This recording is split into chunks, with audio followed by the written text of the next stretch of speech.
Alright. We should be rolling. Fucking do it too. Alright, so let's make sure we've got the chat popped out here so I can see what is what. How am I not showing up yet? Get rid of any sort of echo. There we go. Echo gone. Howdy do, David. Howdy.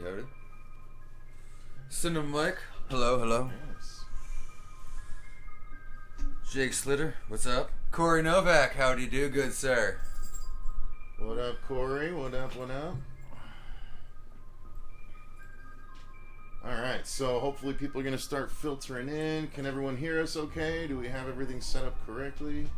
I hope so. Do you have your headphones? Because we're going to need to do... Well, just grab those. Actually, I think I do have some headphones. Okay, because, we're going to react to some Oh, yeah, we gotta... Yeah. It's kind of I the whole gotta point listen of the to shit. It's the whole point of the stream, son. Well, I'm glad I was smart and remembered these fuckers Well, today. good for you. Yeah. Oh, good I'm a for smart you. guy. School learned me good. Alright, so if you guys didn't see in the background here, we have none other than Billy the Puppet from Saw, a new addition to the channel. Thanks to Terror Trader. Yes. It's a new place here in Chandler, Arizona, where it's basically going to be a year-round horror shop. They did a grand opening last night, and they're really awesome, and then they're opening for good on October 1st. Yep. So also keep an eye out for a video that we have coming out and everything, because we did a bunch of filming of the shop and whatnot yesterday before the opening. Got some stuff with people there as well. It was a good crowd. Indeed. It was a damn good crowd. I was happy for It was them. a huge crowd, actually. Oh, yeah. Surprisingly huge. Good for them.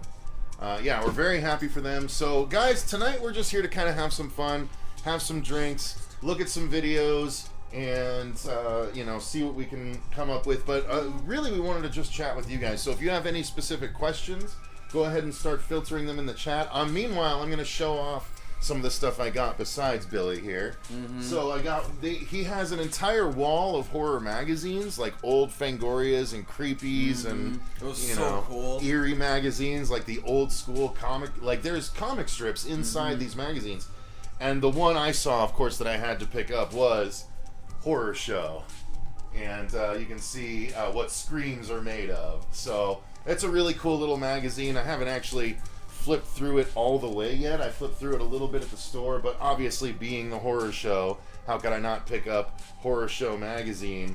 And it's just as legit as Fangoria, It looks like there's a Freddy high school horror. Honestly, on page the 32. book looks like it's put together better. It's than actually, Fangoria. it actually is a super solid it's book. actually a better quality than what Fangoria's put. Yeah, it's thick paper stock. And don't get me wrong, this. I read the Cool shit out of Fangoria when I was younger and whatnot. And that was also the other cool thing is Nice going through that interview. shop yesterday. I actually saw some old copies of like the Fangoria that I used to have, and it's like, I remember reading that one. It was fucking This is cool. so cool, talking about Frankie and some cool toys based on Frankenstein that have come out throughout the years. Here's this high school horror bit that touches on Freddy. Nice. So, cool little magazine. I'll probably go through this at one point. Oh, look at this. Tooth Fairies, Aliens, and Hunchbacks. Oh my. Cool. So, yes, Horror Show. That's something I picked up at the Terror Trader. Again, just seeing an entire wall of horror magazines is kind of like pretty sweet as a horror fan, It was. It definitely. It reminds me of going to bookstores and stuff where there's all the magazines except it's all horror. Yep. Like that's really cool. I agree. They also honestly, that whole shop and Jason's idea that he put together for that was genius. It is. It's really cool. I can't wait for you guys to see the vlog because there's different sections of the store. So there's the magazine wall. There's the corner that's full of dolls. There's a masked side of the place. He actually rents out sections like cubbies for horror artists to sell their wares in the store. I'm guessing on consignment, right? I would imagine so, They have a bunch of shelves. They put all their stuff up there, and people can come and buy it. And then the store keeps track of it, and they have an ongoing partnership. So that's cool. There's an entire room of historical horror artifacts, and that was one of my favorite rooms because they had literally legit like what do you say, like 100 or 200 year old fucking exorcism masks, like voodoo exorcism masks that were legit. And then there was then he also said there was some like reproduction like skulls and everything, but still made in, I think, was it Thailand or Haiti? Something like that. Either way, there's still probably some hoodoo stuff put on them, whether the reproductions or not. Not far from the cursed record player. Dude, that's on display. That honestly just kind of tripped me out. So it's like apparently it's bad luck to touch this thing or whatever, blah blah. I don't know. I had my whole hand out on it for the entire damn story I'm listening to, and then it gets to the very end. Oh yeah, most everyone who's come in contact with this has died or committed suicide. It's like, oh cool. Cinema Mike says, a year-round horror shop. I'd be bankrupt so fast. Yeah. Oh fuck hell. Well, look, I mean, I went yesterday and I picked up Billy for a pretty good price, but they have something even cooler that I'll show you guys. Did I take a picture of it? I think I must have. What, Captain Crunch? No, I did take a picture of Captain Crunch. So they such have a cool this mask, man. It's a mask that they made. That is, I'm not gonna be able to see it. God damn it. Okay, well, just keep an eye out for the vlog. Yeah, keep an eye out for the vlog. It'll come out next week. But there's a lot of really cool shit, including a full-size thing head spider that someone made that I will get my hands on. Yeah, and the cool future. story Don't actually you worry behind about that, the cool story behind that thing head is there was actually only two made, and it was made by a student from Tom Savini's school out in Pennsylvania. And this store has one and then Tom Savini has the other Savini one. technically has the original, and then this is the second copy and everything off of the original mold. And it will be mine. Oh, yes. it will. It will be mine. Hey, Seth Miller, what's up? So Seth T. Miller, if you guys didn't know, he's an outstanding patron that has us doing werewolf movie reviews every single month over on the Patreon. Just so you know, Bloodthirsty is going to go live on the tomorrow. Tomorrow, on the full moon. On the full moon. We put up our werewolf reviews on the full moon each month, so our review of the brand new werewolf movie Bloodthirsty, available on Shudder, is going live tomorrow on our Patreon page. So what up, and shout out to Seth Miller. Thank you very much. Right, Jake? Isn't this badass? Yeah. The Billy doll is awesome, right? He looks fucking rad as hell. And he came with the tricycle, so I was like, hell yeah. What's up, Michael? What's up, Jake? What's up? Wences, can't stay getting drunk, but any opinions on the VHS 94? So we actually have a trailer reaction roundup coming out tomorrow where Fuego, Robert, and I react to the trailer for VHS 94. So check that out tomorrow, Wences. You'll see that. And what's up, Jerks Productions? What's going on? Hey, I hope you guys are doing well with everything related to the movie you're making. I saw you guys had a short featured at a film festival, so congrats to you guys, Brandon. I mean, that's fucking awesome. So I hope everything goes well with your movie, too. Like, keep killing it. So, almost spooky season, Blake. Absolutely. We're super excited. Guys, if you have questions, put them in the comments down below. We're here to talk to you guys if you have specific questions. Obviously, Fuego and I are going to be doing the news in 2 weeks. Next Sunday, just so you know, we're doing a live dual birthday celebration. It'll be myself and Fuego celebrating our birthdays. Wait, are we doing it Sunday or Saturday? We're doing it, I'm not sure yet. It's going to be either Saturday or Sunday. I'll schedule it on the channel and people will see it. I feel like we should do it Saturday. We probably should, just for people that have to work Monday. I don't want to get white girl wasted. I love the fact that you say it that way. All right, so we'll see. If we can do it Saturday night, we will. Into letting him do a live stream, so we stream the birthday parties. So we got to figure out how we're gonna do it if we can do it. We're gonna stream. Well, yeah, that's the. Well, I mean, I can do it from the phone. I just can't transfer it to here when we want to. That's the problem. What up, Ben Grimm? How's it going? Thanks, man. It truly means a lot. Same to you, brother. I appreciate it, man. Spooky season for me started July 5th. Absolutely, Michael. After 4th of July, you might as well start. All right, so one of the things we want to do tonight, guys, is react to some videos. We want to react to some of the YouTube scariest horror videos. We can also check out some of the... we can take a look at the Reddit for horror memes. Oh, yeah, we haven't checked that out in a while. We haven't checked it out in a while. Sometimes they're trash. Lately, they have been pretty trash. We tried to do another meme episode recently. Well, recently about 3 months ago, and... all the memes were trash. I know. So we scrapped the shit out of that episode real quick. We scrapped the fuck out of it. I would say between Reddit and 9gag. Oh, so I didn't even continue. So one of the things, the hall. Besides Billy, besides the magazine, and besides the button, there's also a couple of other things that I want to get.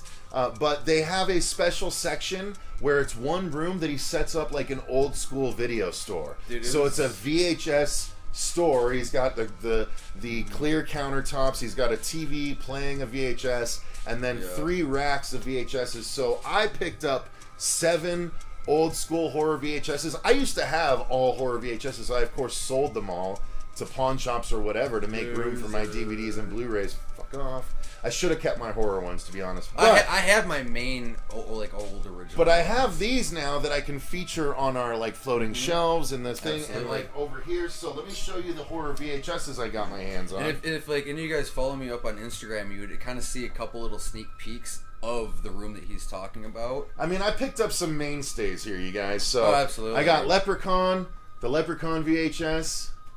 Got the whole background there. Of course, Jennifer Aniston's first movie. Wow. She's in that. Mm-hmm. Want to try that again? Jennifer Love Aniston. We got the original Wishmaster VHS. I had this exact version. We love Wishmaster here. We have the signed stone of Sacred Fire from Andrew Divoff. I wish he had gotten back to us on that meme. I know. Honestly, well, here's the thing. I still have a half a gallon of that batch. I want to design a single bottle with the final label and send it to him. And send it to him. I agree. We need to design that. I know. Of course, I had to pick up Halloween. Old school Halloween VHS. Absolutely. That's classic. Had to pick that up, so got that. I still remember when I first saw And these Halloween. were $5.99 a piece. And he specifically said, look, there are some VHSs here that are worth way more than that, but I'm only charging $5.99 for each VHS. Yeah. So I paid $6 per VHS. Dude, he restocked. That might be overpriced for some of these, but not really for me because, again, this is all write-off stuff because I'm showing you guys right now, this is a tax write-off for me. Yeah. I've learned so much from working on this show. You have no fucking idea. I can't wait for tax season to come around. I'm like, right off. The Thing, baby, right there. Got the original Thing. Yeah. Got that. Of course, had to pick up Tremors. This was the last VHS I picked up because he had to You're restock. welcome on that one, by the way. Thank you very much. He had to restock his VHS section 4 different times, and he was only open from 6 p.m. to 10 p.m. Yeah. He was open 4 hours. He had to restock all 3 8 frames 3 different times. Honestly, I would think total he had at least like 100 plus movies at least. Yeah. Between 4 of the racks. The line that we saw, people with VHSs had stacks at least 6 to 10 I know. tall. And then, of course, I had to pick up the original Nightmare on Elm Street. Yes. It's the digitally remastered edition, so it's not like the original VHS, but it's still a VHS copy. I am making a VHS for Dylan's New Nightmare, so I feel like I need to have the VHSs of the Nightmare series to put next to it. And then, of course, I got the VHS copy of Wes Craven's New Nightmare, and this is the original VHS, the same one that I had as a kid. What's funny is I actually didn't see you pick that one up. Yeah. I didn't see you go really? that one. No. It's the only one that doesn't actually have the label on it anymore, but it's still got New Nightmare on here, so it's a rental copy, I'm guessing. Okay. I don't care though. Really what you're paying for is the box anyway. It's true. And again, it's I don't have a VCR like I was saying to play yesterday these and everything. Things, so it's the nostalgia of it all. Yeah. That's why like when like we're talking. Yeah, on tape, Staff. You're right. Yeah. Absolutely. Yeah, tape. Yeah. Bring over your tapes. Exactly. Yeah. Oh God, I haven't heard that in so long, Staff. You know what? Fuck. You know what? The greatest part about Friday night after school is taking your happy ass to Hollywood Video or Blockbuster if you were uncultured swine. Dude, my favorite was Tuesdays at Video Update because it was 3 for 99 cents. I'm not that old for that place. It's not old. It's just it was a smaller place here in Arizona. I just like taking jabs at him, you know. It's barely like a 10-year thing, call but you the C word. I don't care. Cunt. We're past the. I just did. Cunt. I said it under my. I'm like whispering it. You freaking.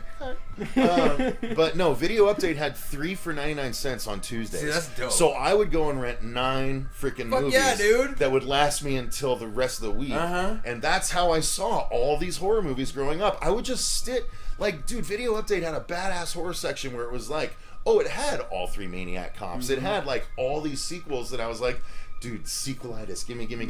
Well, there's some like even like Hollywood Video and everything when they were still open and when they were connected to Game Crazy, like they had a solid horror section, and that's where I remember watching. Laserdisc is rad. Laserdisc is like the equivalent of vinyl. Holy shit!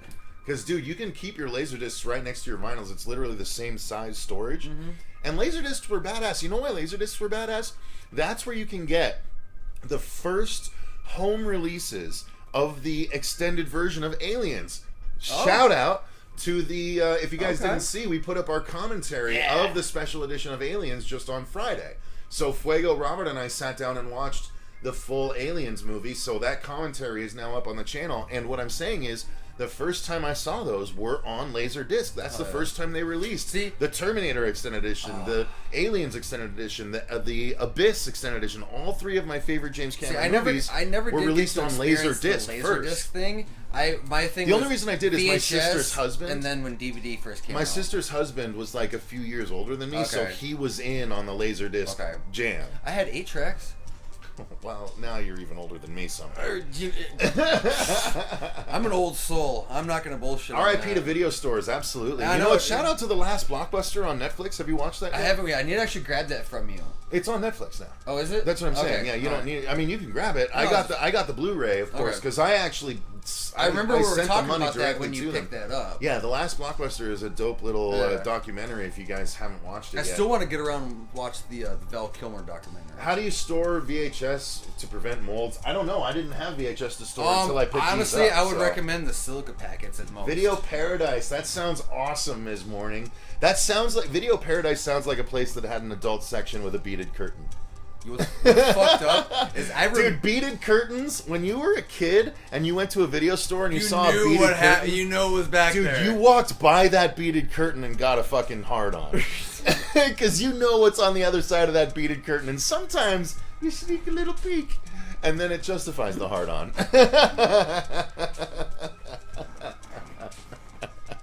You know I'm not wrong. That's why you're laughing. You could have hung your hat on yours. Don't lie.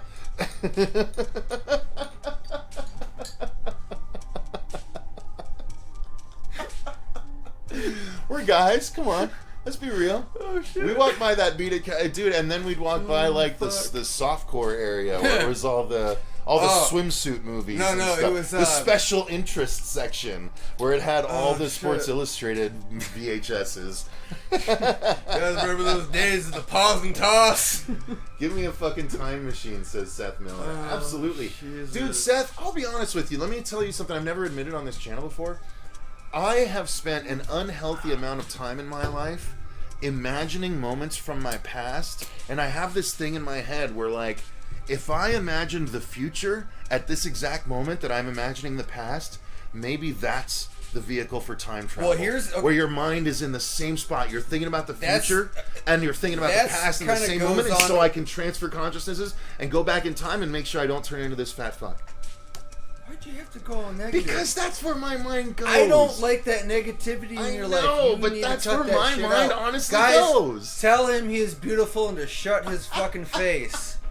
Jesus Christ. Big is beautiful. No, you're right. I shouldn't focus on that. Son of a bitch. Look, I'm just letting the audience. The audience knows I'm honest. I'm always honest. I know. But you're right. I shouldn't talking think like down that. About yourself. You're right. I shouldn't think like that. And I'm working on it. I know you are, and I'm very proud about you. You're taking back to the good old days. Yeah, dude, Seth, I loved, dude, the video store days where I could get on my bike and ride 3 miles or less. My first job was at Galaxy Video. I remember you telling me it's a place called Galaxy Video. Aftershock story. Yes, exactly. So I'll reiterate it real quick for the people that weren't here. So I worked. There was a place called Galaxy Video that was literally a bike's ride distance, less than a mile, because I lived in this little area called the Village, and the corner of the Village, less like a quarter of a mile away, had Galaxy Video there, and it was just this little mom and pop shop, and to the point where I would rent video games there, and I had the Super Nintendo Game Shark, and he didn't want to pay for it, so I lent him mine to rent on consignment. He rented it to one person. Motherfucking Game Shark. It erased their save file for their massive game. And he's like, yeah, I'm never renting that to someone again, because he was pissed. So my Game Shark, it was like a Final Fantasy game too. It erased like 100+ hours. It was probably fucking 7 dude, whatever 8, it was. It was 100+ hours of game that like went away because of my Game Shark. And I was like, oh man, buyer beware, man. I don't know what to say. Pissed. submit. Oh Seth's yeah, thing. Seth. Beautiful fucker, man. Oh, Yeah. thank you, buddy. Why? You guys, YouTube I love sucks. you. Why? Art, Like, art, if you say a bad word, they'll censor you. David Gomez Like with the pussies. David Gomez, the man with the exclamation points. I love that he stays consistent after all these years. I absolutely love it. Absolutely love it, David. Not doing too shabby. How are you? Oh, McCray got back to me. Very nice. See what he's up to. Yeah, I was See gonna if he say, wants to join in. That's with what us. I was gonna ask. Yeah. You guys want to have a little hootenanny with some Dave McCray? Well, let's not get up everyone's hope. Just Alright. So, anyways, back to the whole VHS store thing. So, yeah, no, that's actually, I remember going through there, and that's where I was introduced, like, the Indiana Jones versus, like, Dracula, or I think it was Indiana Jones. It was, who the hell was that? Sean Patrick Flannery, I want to say, played him back in the day, in the prequels. But hell, even, like Bad Moon. I remember renting that when I was a kid and shit. I should have got that VHS. There was a Oh a my Bad God, Moon. I there didn't pick it up. was. Yeah, there was a Bad Moon VHS and I didn't pick it up. Man, I should have bought that then. You should have. You should have. You I should know. have the Bad Moon VHS. I know. I got the Yeah. book and everything too. You do. You have the movie. Thor book. Holy fuck, that's crazy. We should do a live chat. David, do you have a thing? We can bring friends in. Do you have a way to join? And in? also, guys, again too, I give think us we have a way to bring give us friends in. questions. Like if you have questions for me, for Cecil, whatever you want to know. Did and you guys everything, grow up? Jason Greer, is that the first part of a question, or are you just asking, did you grow up? Because my answer to that is no.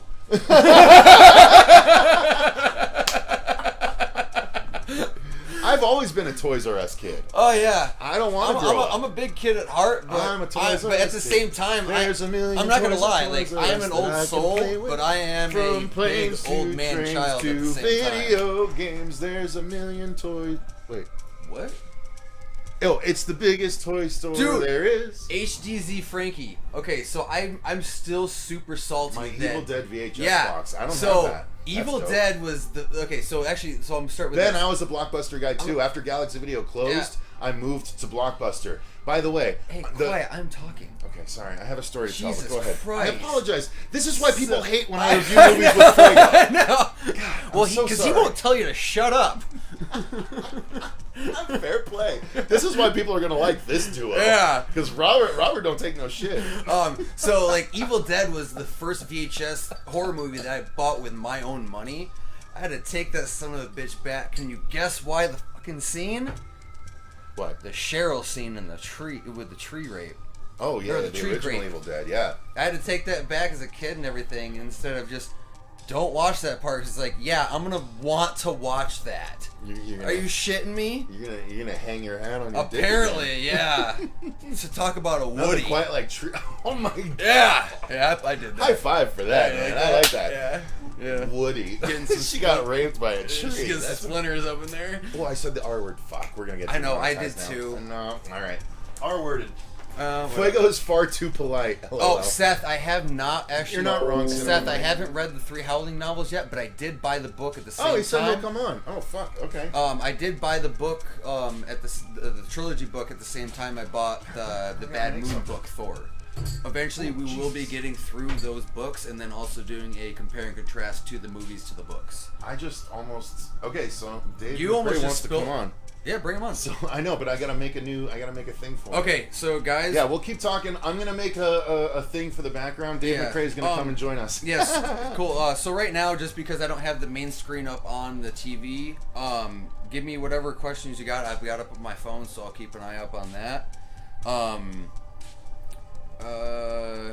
Yeah. So actually, Jake Slitter, the original Evil Dead is rated NC-17. It was originally. Oh wow. Okay. Yeah. Yeah. And honestly, I don't fucking blame him on doing that because that scene, especially for back in the day, that was hardcore. That was brutal as fuck, there was man. one other thing I never showed. Oh, the poster. Yeah, I got one other thing from the Terror Trader, and this thing I'm actually really excited about. So this is my first time opening it for you guys, but it's really cool because this is the very first horror Man, we're poster. getting a lot of kickbacks on the Evil Dead stuff. Oh, all right. So Seth, I will get to the books. Don't you worry. I took a trip to New York when I was a kid with my mom and my dad, and I was riding in a taxi with them, and I saw this massive billboard on the side of the street, and it was this thing. There was this doll cutting the head off of a Jack in the Box. I'm looking at the poster that said, "Sorry, Jack, Chucky's back." I was like, "What is that?"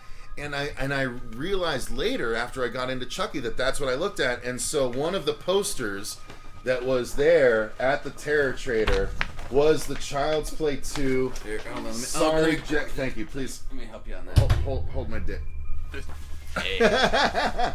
Is the Sorry Jack, Chucky's Back, Child's Play 2. Like, that's fucking sharp, dude. That is so You need to slick. get that framed I'm going to. ASAP. No, I'm going to. That's why I didn't want to open it until the live stream. Yeah, that How dope is is that, sharp. you guys? I'm so excited, and it's absolutely going to be framed on the channel. I don't want to mess this up because this might be, honest to God, this might be my favorite horror movie poster of all time, just because of its emotional value. I'm cool on that. I even dig the show. even above Wes Craven's New Nightmare, which I watched with. It's the only horror movie I ever watched with my dad. The poster doesn't have as special of a significance as this because this poster of this, ad I saw with my mom and my dad when I was a little boy. See, that's how it is with the Wolfman with myself and my dad. See, that's cool. Because that was Robert is Robert the Wolfman because he is the werewolf guy of our channel. Yeah. So you can also As I interrupt him again, which you fucking cock ass. But yeah, no. Cock ass! Yeah, you guys can find him up on Instagram and everything too at Robert the Wolfman. But no, the original Wolfman 1941 with Lon Chaney Jr. Was actually my first horror movie that I owned as a kid that my father bought me. And like I was saying earlier, Evil Dead was the first horror movie that I bought with my own money. Okay. So those were those are my two mainstays and everything. And my father and I, we've always had a big affinity and love for the werewolves and things like that. Oh, this is perfect. There's tons of room for Dave McCready to join on this. Oh yeah. If we react. Yeah, we're good. Well, I need to make a third page, to be honest with you. So, all right, keep talking. All right. So question. So we have Stats ZX. So have you? Yeah. So we actually have. But have you seen the first Gremlins? If so, what'd you think of it? There's rumors that they're planning on a third film. Yeah, we have a review of both Gremlins 1 and Gremlins 2 in the works. I'm thinking I might release them around Christmas time since they're kind of Christmas movies, unless Secret of the Mogwai, which is the anime. It's not the third Gremlins movie that's officially in the works yet, but Secret of the Mogwai is an animated show that is a prequel to the Gremlins movies that is coming out. No, it hasn't come out yet, but it is. Okay. It's in the works. So Secret of the Mogwai is coming. So, okay, I need to put down... Seth puts on bifocals. What's Instagram? I don't know, Shuddy. It's those things that the kids talk to and they send pictures back and forth. I love Seth. I know. Awesome. He's a funny guy. That's fucking good shit. Alright, let's see what else we have No, on I mean, here. look, that's perfect. Dave McCrae right there. Let's see.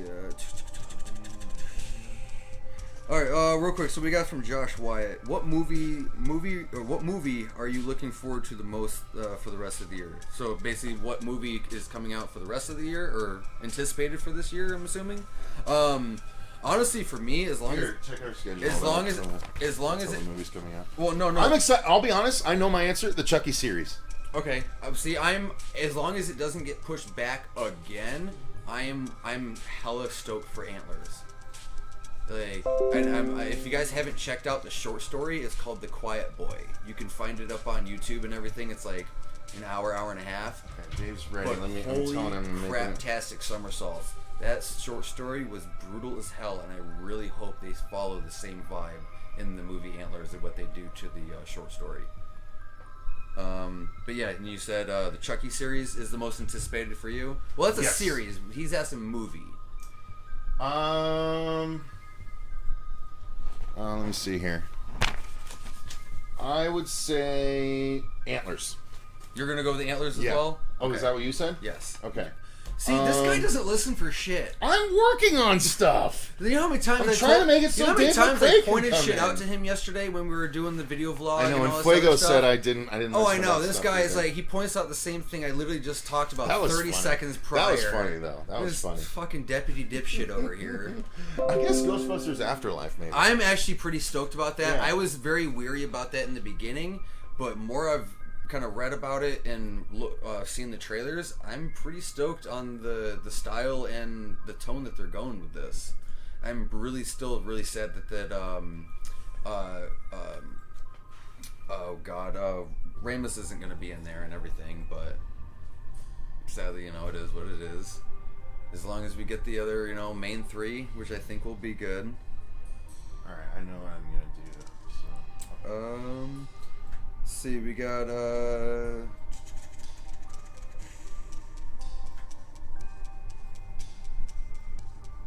Sorry guys, I'm working on making it so I can bring Dave McCrae in. wait, David Gomez, he says, have you guys seen the movie 2000? Wait, are you talking about the box from 2009 or the movie 2009 The Box?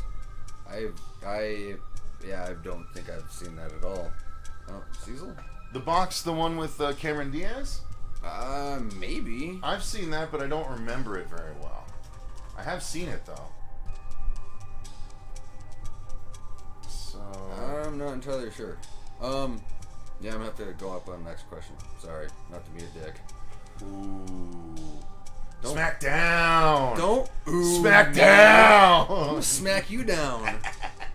Jesus Christ! No, we already have some good lines. Like they're like, we like this duo. Oh yeah? Okay, Yeah, good. So Yeah, because Robert don't take no shit. He tells me all the time, don't fucking sass me, Cecil. like seriously, this motherfucker over here. Like, I love him to death, but it's like I love you, but fuck you. You know what? I love you, but fuck you. Yeah, I'm thinking some Tech 9 right now. Okay, so I'm almost... Oh, it is The Box with Cameron Diaz. Okay. Yeah, because he was asking about the confusing ending, like if you understood it. I don't remember. I haven't seen it since that when it came out. So, okay. So guys, if I'm gonna bring in Dave McCrae, I got to pull him up on Skype and then work on stuff behind. We have. I have. So real quick, so Steph ZX, do you think? David Gomez? Damn, that's fuck. I don't know what that means. I don't know either.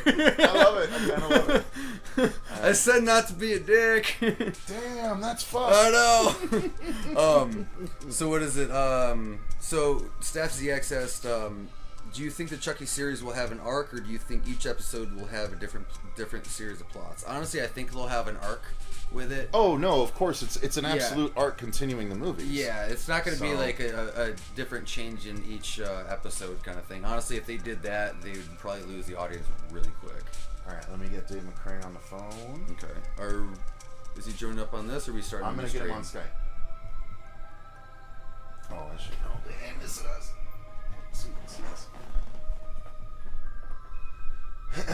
We're ringing Dave McCrae, y'all. Bear with us just a Oh, I moment. should put my headphones on for this, huh? Yeah, you probably should if you want to hear him. I guess, yeah. There he is. That's our guy. That's, oh boy. How'd he do, good sir? He's putting on them earphones really slow, like. Repping those Maple Leafs. Nice. Oh, jeez, he went away. He doesn't want us. He said no go. What the heck? Okay, so Ben Grimm, he says the box from the Cameron Diaz one is based off of a 80s Twilight Zone episode. Oh, is it? Okay. So, okay, that's legit. I can get behind that. Lost Dave. Let me check my settings on Skype and see if you can hear me. Ben says, or asks, would you press a button to win $1 million even though you know a stranger will die? Oh, microphone. He can't hear us. Okay, there we go. There we go. Now he should be able to hear us. Ben, I don't know, man. That's... Because technically, eventually, down the line, it wouldn't be a stranger to someone that you know. So, I don't know. I think I might have to say no on that. Start him off with a... I can hear you. Okay, he can hear us, but Okay. I can't. Wait, what? I can't see or hear you, Dave. I saw you for a brief moment, but we couldn't hear you, and then you disappeared.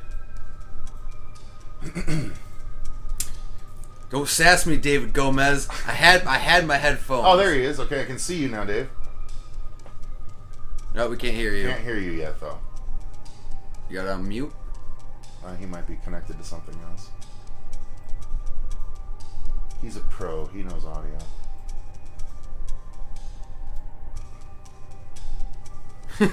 Seth Miller, he's like, make sure to start Dave off with a generic Halloween Kills question. Yeah, I saw that. I was like, naturally. Why wouldn't we?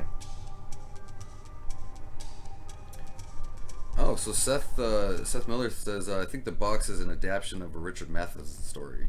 All right, bear with me, guys. I'm creating a new thing here, so give me just a second. I know it's going to sound pretty dead until I get some things set up, so bear with me. Okay. I'm getting it set up. We're trying to get Dave's audio worked out. In the meantime. Okay, Ben. Now I remember what movie you're talking about. I remember seeing the trailer for that. Yeah, you hit a button, someone dies, blah blah. Okay. Okay. Light bulb. So let me add us.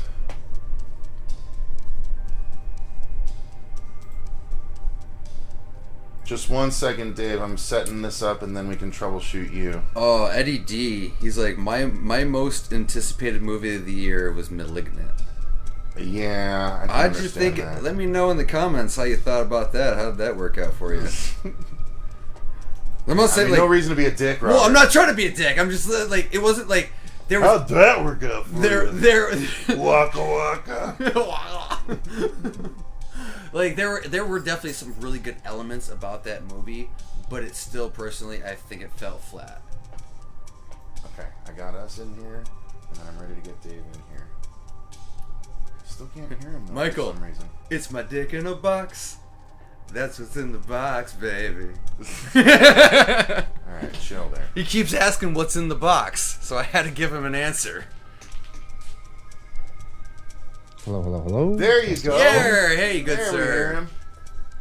There we are. You can hear me now? Yes, sir. Great. Mr. Verizon, we can hear you now. AT&T. Oh, snap.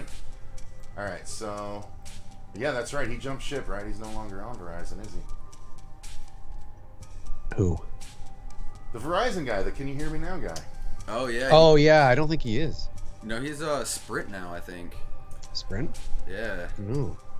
Yeah, whoever paid him more money is who he is. Yeah, pretty much. That's exactly it. All right, Okay, so I'm on. Everyone, please welcome Dave McCrae to the party tonight. If I had your soundboard, I'd do a nice audience applause. Robert, let's do it. Come on. Oh, well, no, here, I'll give it to you. Yes. Oh, he has sound effects. Here you go. Here you go. See, that's the kind of there pro joke I should be able to make, but I can't. All right. Well, Mr. Dave, it's a pleasure meeting you and everything. At least. Have you never talked to Robert? No, before, we have not. Yet. No, I haven't. Robert, yes, nice meeting you. Nice putting a face to the face. The face to the face. Yeah. Yeah. If I look over here, it's because I have you on a screen over here. It's not because I'm ignoring you. No, you're good. But yeah, no, it's great to meet you. I've yet to talk to anybody else. I think part of the horror show group other than Cecil over camera. I don't think I have. I'm aware of everybody. I've seen everybody, but this is great. Very nice to meet you. Absolutely, and I definitely look forward to working with you on DNN. Well, yeah, obviously. Yeah, obviously, yeah. Obviously. Ben Grimm in the chat is already about you. He called you Dave McBay. Ooh. Dave McBay. Got Mr. Salt. Got Salt Bay Dave over here. McBay. Ooh, gross. Who wants Dave? Gross. He says gross. That's all right. Look at that. See, your viewership is dropping since I showed up. It's just that's what it is. It's all. Not at all. That's what happens. I walk into a hey, I'm very good at clearing a room. You know. Right. No, it's all good, man. Well, we haven't really had much of a structure at this point, and I was still kind of building the background as we brought you on. But I mean, originally we were gonna try and look at some horror videos on in the internet, but it'd be just as nice to chat with you for a bit first. So. If anyone has any questions, we actually did get one from one of our patrons, Dave, if you wouldn't mind answering. Seth T. Miller, he's an awesome patron, and we do a horror movie review every month on our Patreon page as a result of Seth. So he was curious, do you have a favorite werewolf movie that you enjoy watching? I'm actually really curious about this. I wouldn't say that when it comes to me in horror, I'm not really. And when I say this, I'm not saying that I'm not that I don't enjoy these kinds of horror movies, but it's not generally ones that I gravitate towards, which is like, vampires, werewolves, mummies, all that kind of stuff. So I would say probably no, I don't have a favorite, but if I was going to watch one, I mean, I kind of go classic and maybe, an American Werewolf in London or something to that effect. But I wouldn't say that I'm a big werewolf guy, so I can't immediately say something like, oh, well, this is my favorite werewolf movie, and this is my favorite vampire movie. It's not generally the subgenre of horror that I tend to gravitate towards. So I'd probably go classic, which sounds like something somebody would say when they're not a big werewolf guy. Do you know what I mean? So, well, no one's judging you here. No one's judging. Hey, you. man, you honestly, you picked one of the best ones anyways, so... Well, that's just it. I mean, but naturally, because it's like, he doesn't know any others. That's probably what they're going to say, right? Don't give him the fodder, Dave. I know. Yeah, Ben Grimm says, I've been watching the Howling sequels for the first time, loving how bad/good they are. Oh, God. Honestly, the Howling movies, so Robert and I went through them last year, and we followed it up with a Howling tier list ranking, and God's honest truth, I still don't know of another horror movie franchise that had a sharper drop in quality from the first to the second, and thus the rest of the series than the Howling. Yep. Honestly, it goes I've only seen so the bad. first Oh my god! Just stop After the there, first man. one, it is just a drop to trash immediately. Like, it is crazy. Dog shit. Yeah. All over the place. No, straight up, just straight hot garbage. Yeah, like Kristopher. Hot garbage. Yeah, Kristopher Lee couldn't even save the second one. Yeah. Wow. Yeah. Wow. Well, I didn't even know he was in it. Wow. Okay. Yeah, Well, that's some hot garbage right there. Yeah. So Corey Novak says that Delta keeping Dave in Canada, making Delta Cecil's new nightmare.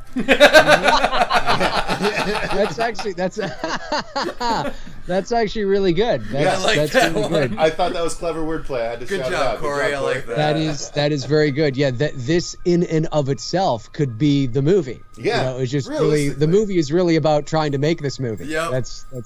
Honestly, we could very easily do a little special edition add-on where it's just, I just have you and me, we just keep changing clothes, and it's just us waiting in the camera. Like, just That's right. different positions, That's right. waiting. Well, it's crazy. We're actually in the middle of in Canada right now. We're in the middle of what's called a snap election. And Prime Minister Justin Trudeau, in the middle of August, decided to call a snap election. And that's something that he has a minority government. So ideally, he would want a majority, which means he doesn't have to get the approval of other parties to pass bills or to, whatever the case is, right? So ideally, you want a majority, but if you get a minority, that means that you're still the party in power, but if you combine all the other seats of all the other parties, they still kind of outdo you. And anyways, the whole thing. And usually minority governments only last a couple of years before there's an election because, there's butting of heads, there's disagreements, and they got to dissolve parliament and all that kind of stuff. So anyway, but because of the pandemic, I guess I shouldn't say that on here, because of the thing. Parties have been relatively working well together because of everything to get, aid out to people and all that kind of stuff. Anyways, he calls an election in the middle of August, a snap election, which usually runs for about 6 weeks and then you vote. Voting day is tomorrow here in Canada. Okay. And he did it because he was way ahead in the polls. But now he's neck and neck with the Conservative Party. And I'm just laughing because I'm like, he could lose. I'm like, that's the he takes this risk because he thinks because he's way ahead in the polls that he can get a majority. He has a and then he doesn't need it, and now he's on the verge of. I still think he's going to win, but if he wins, I mean, everybody up here is saying that it's likely going to be another minority anyway. So what the hell was the point of it? And they spent nearly $1 billion on this thing, like in terms of the, of taxpayers' money. It's nowhere near the cost of the U.S. elections, of course. Oh yeah, the population, but so but it's relative, right? You know what I mean? And we're all up here kind of going, why are we going to the polls? Like, we just did this a couple years ago. What the hell is going on? Anyway, so there's that to deal with up here, and the whole thing is. I mean, things are getting better, obviously, but it's just such a slow process. There's still travel advisories, and there's still certain companies that are trying to get their insurance together in terms of, like, travel insurance that includes the thing, and all this kind of stuff. And it's just like, I'm sitting there and I'm like, fuck, God, it sucks to be, I'm like, damn it, this movie. And I know, I feel bad because I'm like, this movie would be done by now. If it wasn't, and I'm like, so but it's out of my control, what can I do? I mean, that's the thing. Like, at this point, I'm like, 2 years ago, I decided. Move a little south to Vermont, There you go. 2 years ago, I decided, let's actually really go for it. Let's bring someone in that I think could really knock out Freddy, that knows the idea behind him, that knows how to act, not only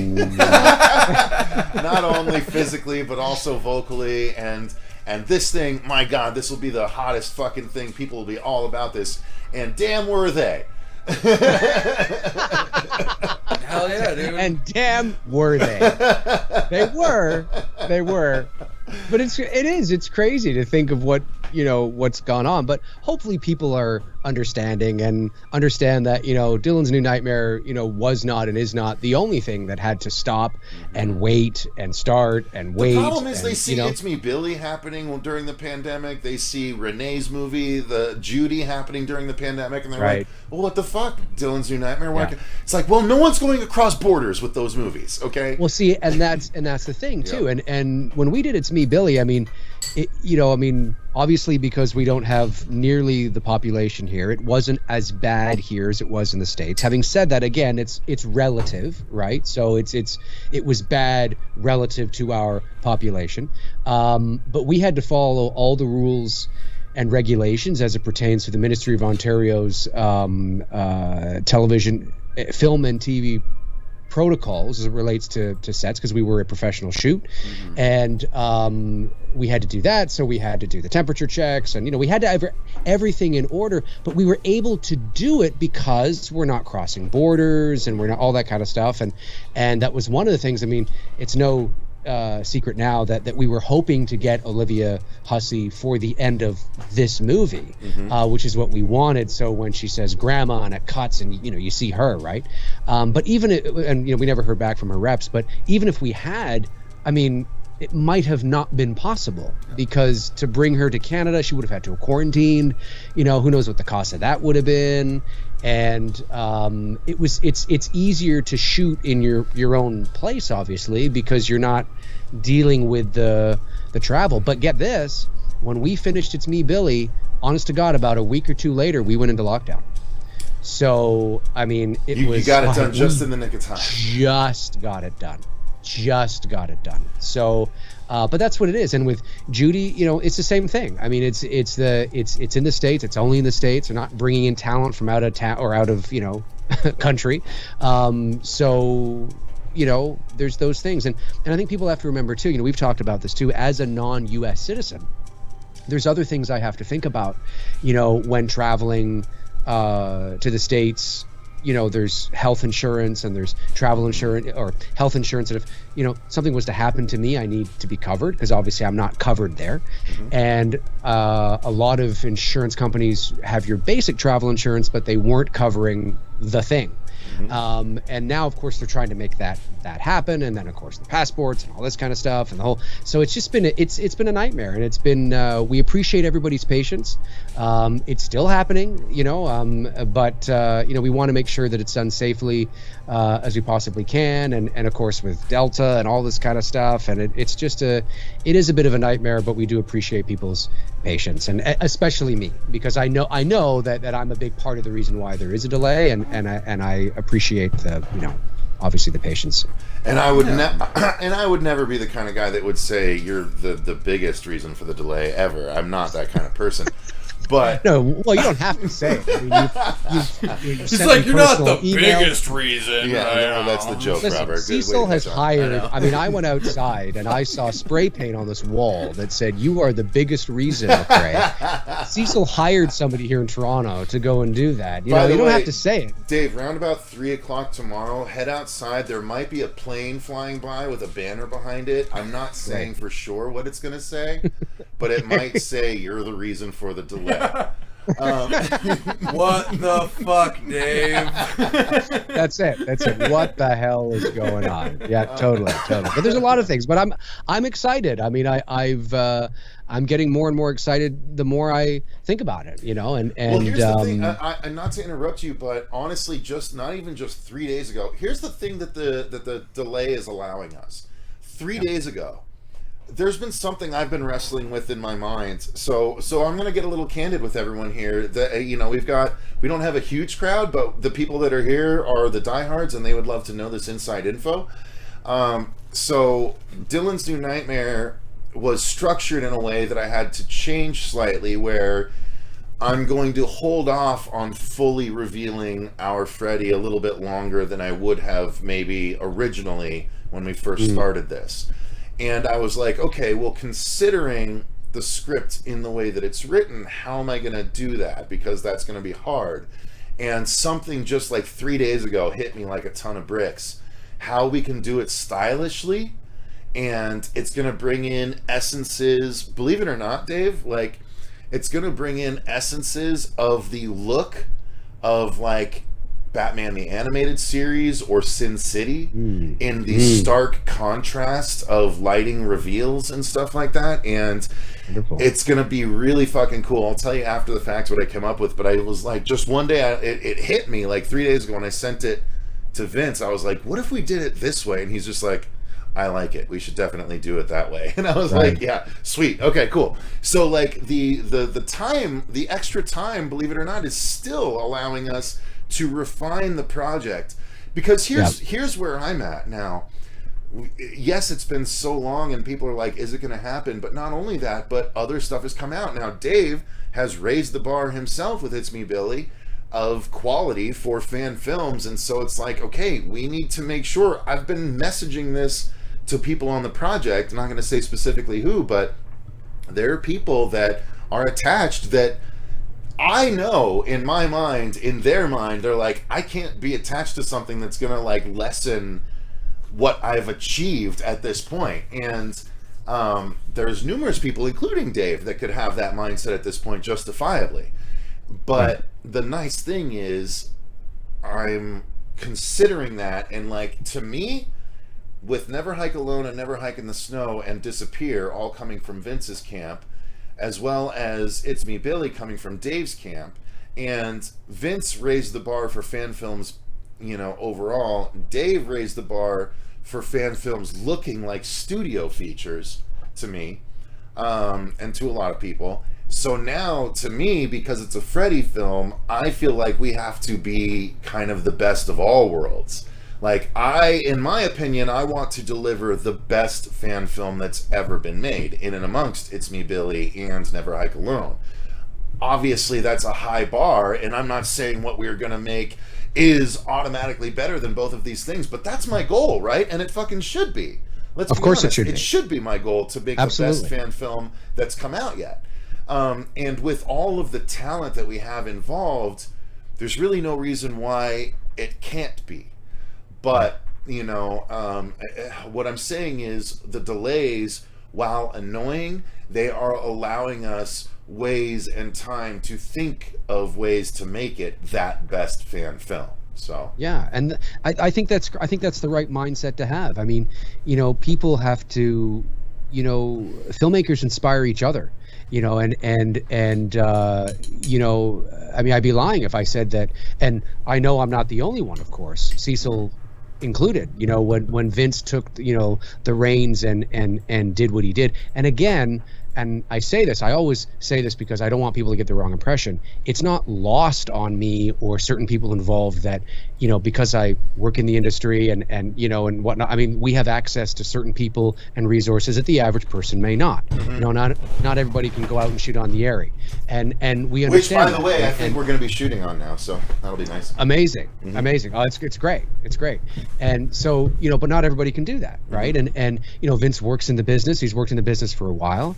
Myself and Bruce are nearly 20 years in the business, and you know, so it's not like it. We understand that there's a little bit of an advantage in terms of connections, resources, and whatnot. But at the end of the day, it's about inspiring each other, and you know, Vince's two film. Well, we were well into pre-production already on Billy, but certainly his first film, you know, the Never Hike Alone. Yeah, was, you know, because when I turned 40 in 2019, you know, I was like, you know, because I spent most of my professional career on the voiceover side of things, and I've dabbled on film here or there. I've been on sets. I've been a PA. I've been an assistant here or there. I was on the set of Suicide Squad when they shot in Toronto. I had a buddy who was a PA there, went down there, got to see them shooting the Batman scene with the Joker when Batman's on top of the car. Oh, hell yeah. You know, and all that other stuff. Yeah, it's great. I was invited to the It Chapter 1 set by a buddy of mine. They were shooting in Port Hope, which is just a town about an hour and a bit east of Toronto. Damn. Port Hope stood in for Derry. And of course, Bruce's company supplied all the gear for it. And so, not his company, but the company he works for. So when I turned 40, I was like, you know, we gotta make a movie. You know, like we have all these connections and resources, and like we gotta make a movie. So that's what we did. That's what we decided to do. But that was in part, not the only thing, but in part inspired from what Vince was able to do with Never Hike Alone. Yeah. So, you know, film, it's good that It's Me, Billy was able to inspire other people. That's the idea. And then they take that, we pass the torch, they take it, and then they continue to inspire. That's the idea. And sometimes it'll work and sometimes it won't. It's always a risk. You know, we didn't know at the end of the day what sort of the response would be. Thankfully, it's been really good. You know, fans seem to really appreciate it and want more. So that's always good. But it's always about inspiring each other. And the more time you have, certainly time is good. I mean, we didn't have as much time as you have had. But I remember we were going to launch our Indiegogo for Billy in April of 2020. And then the thing hit. And we decided to push it to July 4th. I think we actually launched on Independence Day. And but those like 2.5, 3 extra months was huge. I can't tell you how many things were like, oh, you know what? Yeah. No, we should totally do this instead. That's much better. So, you know, you inspire each other, and the time is great. So when I hear that Cecil's like, fuck, man, I want to go out there and fucking make the best fucking dragon fighter. I'm like, yeah. You know, like that's what you want. Well, you know what I mean? And then what's hopefully the when that's point out there otherwise, and that's right? done, you turn it around. Sorry? I'm sorry. I don't mean to interrupt. I was going to say, what's the fucking point otherwise? That's it. You know, like, I just want to be another mediocre fan film? No, fuck no. No, I want to make sure that ours is the best fucking thing that's ever come out. Well, exactly. And like I was saying to you, Cecil, it's like with this time that basically we've been allowed to work on this, the rewrites and the talks that you guys have had over Skype, all the changes, the great changes that have come about with this script. If this time didn't happen, oh no, it wouldn't have had all these great changes. I wouldn't say it would have been a completely different movie, but it definitely would have been a worse movie. It would have been it would have been kind of a different movie at the same time. The vibe would have been different. Well, I mean, we were going to shoot May 2020. Oh, I know. Dylan's New Nightmare would already be out now, and out now for probably 6 or 7 months. Yeah, Dylan's New Nightmare would have been out by the end of 2020, ideally. That's it. That's it.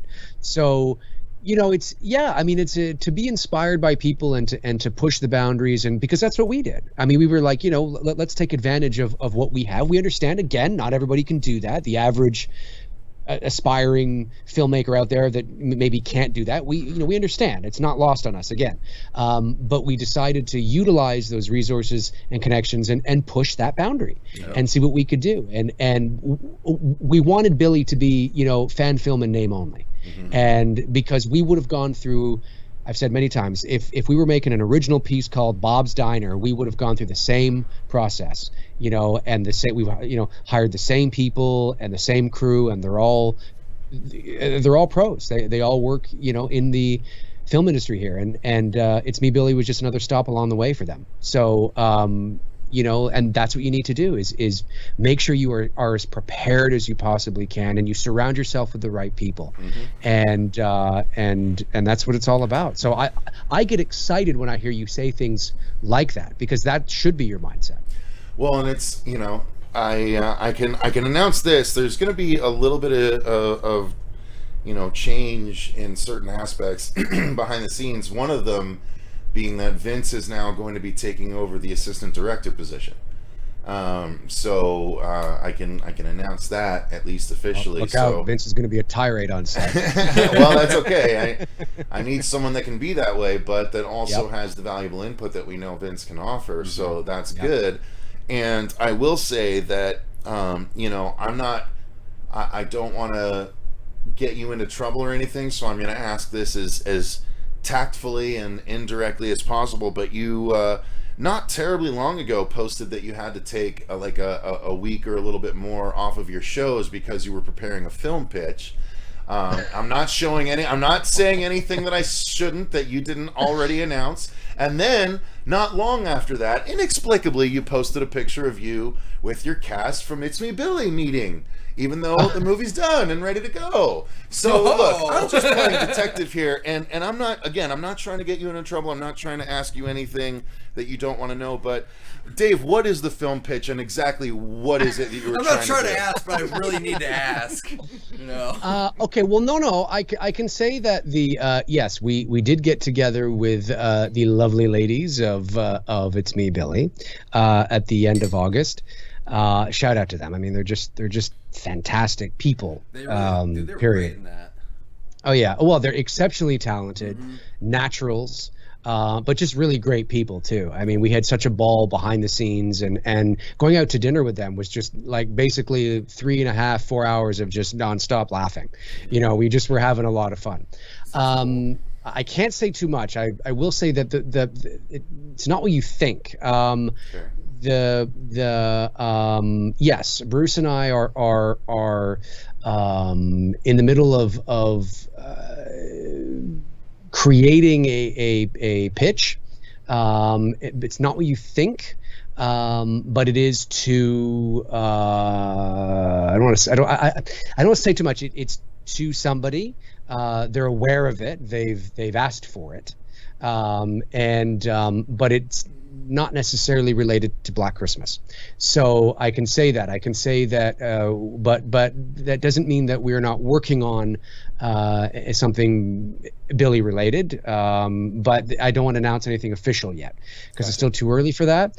And the meeting with the girls was a combination of things. It was just to see how they're doing. We haven't seen them in almost a year, and to get together and to maintain that relationship. Yeah, filmmakers always get together with actresses from previous films with no reason.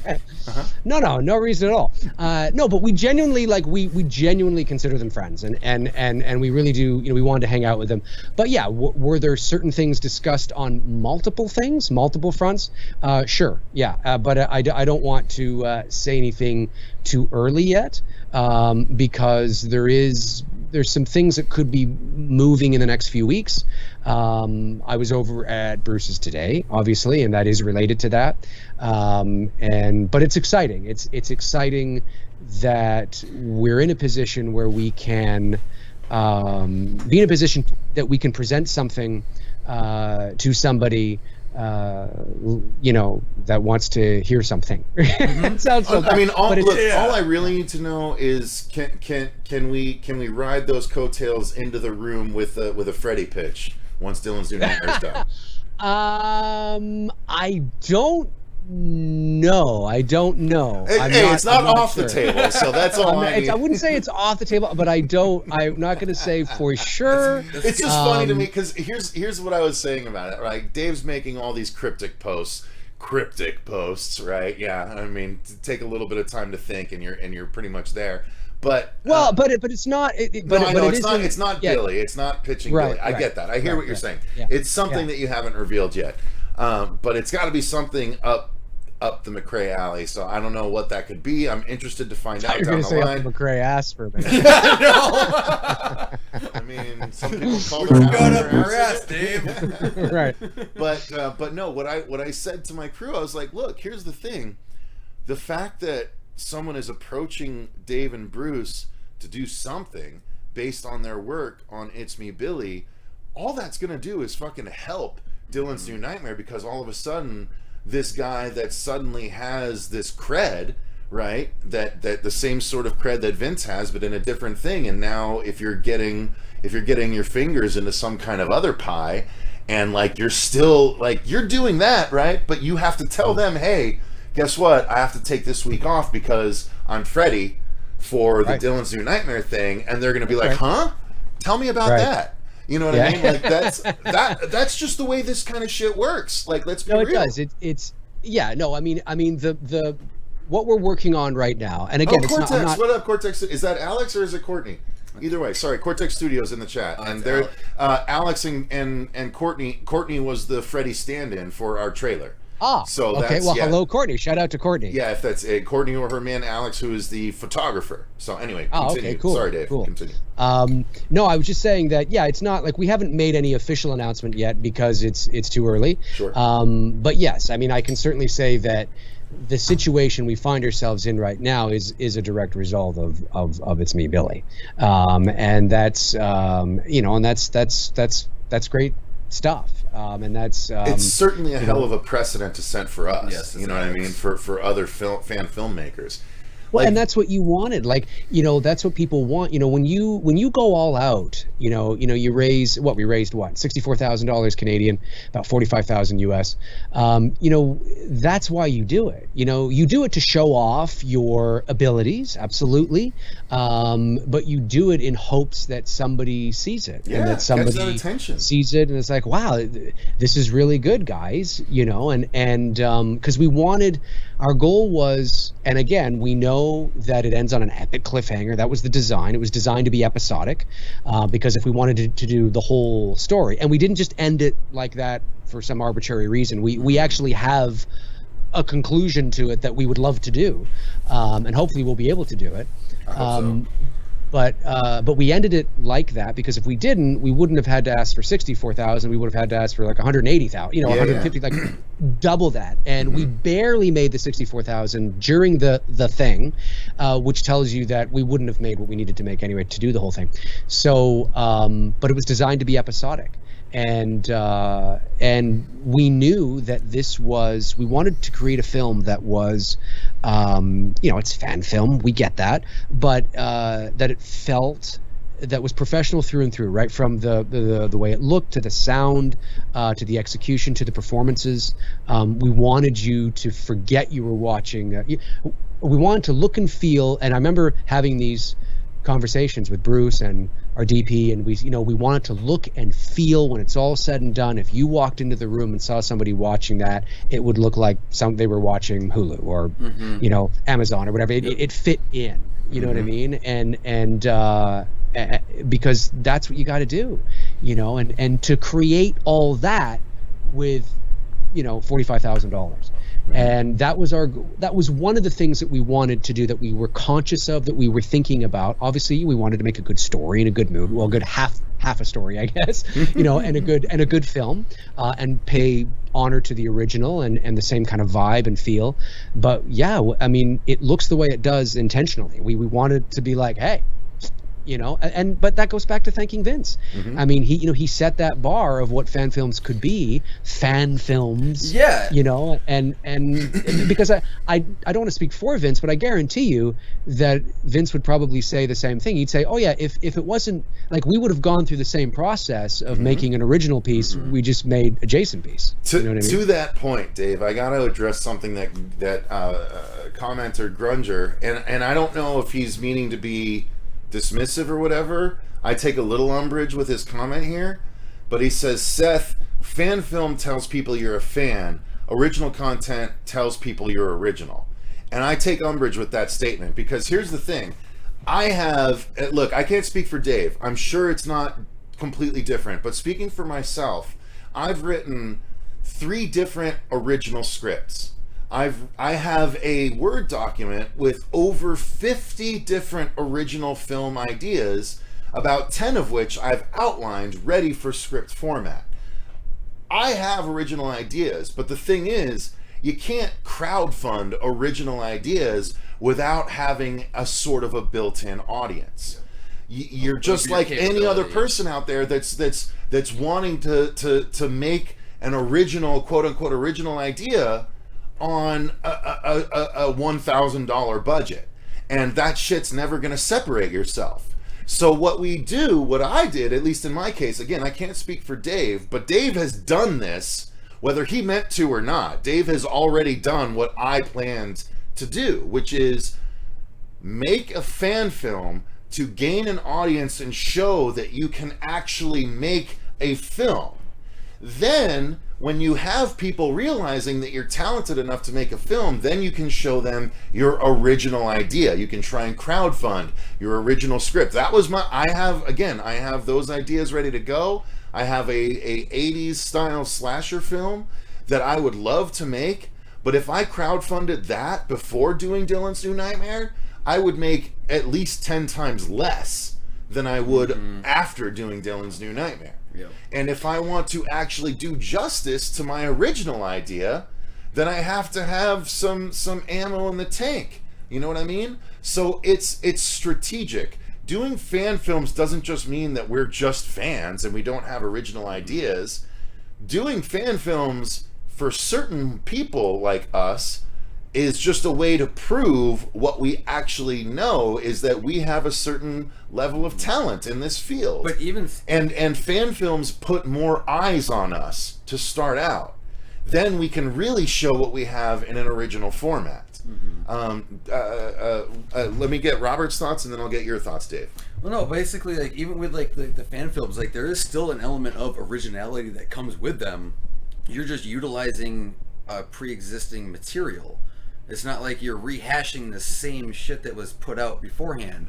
There's still that originality. Same with like what Dave did and everything with Me, It's Me, Billy. What Vince did with the Never Hike Alone movies. Corey makes a very good point. Yeah, exactly. That's why I said like what Corey said. It's like being in a band. You start off doing covers, and then once you build that audience and you have that repertoire of this is what those guys are capable of and the showmanship that they have, and then you branch off and you start showing what stuff that you personally produced and made. If Dave had made his own original film instead of It's Me, Billy, even though, look, Black Christmas, let's be real. I mean, Dave knows this. Black Christmas isn't Halloween. Black Christmas isn't Jason. Black Christmas isn't Freddy. The views, honest to God, one of the saddest things is the fact that it's Black Christmas only because it doesn't have nearly enough eyes on it for the quality that it is. If it was a Jason movie, if it was a Freddy movie, if it was a fucking Michael Myers movie, it would have 10 times the amount of views that it has now. That's not to speak of the quality, because it is, in my opinion, perhaps the highest quality fan film that's ever been made.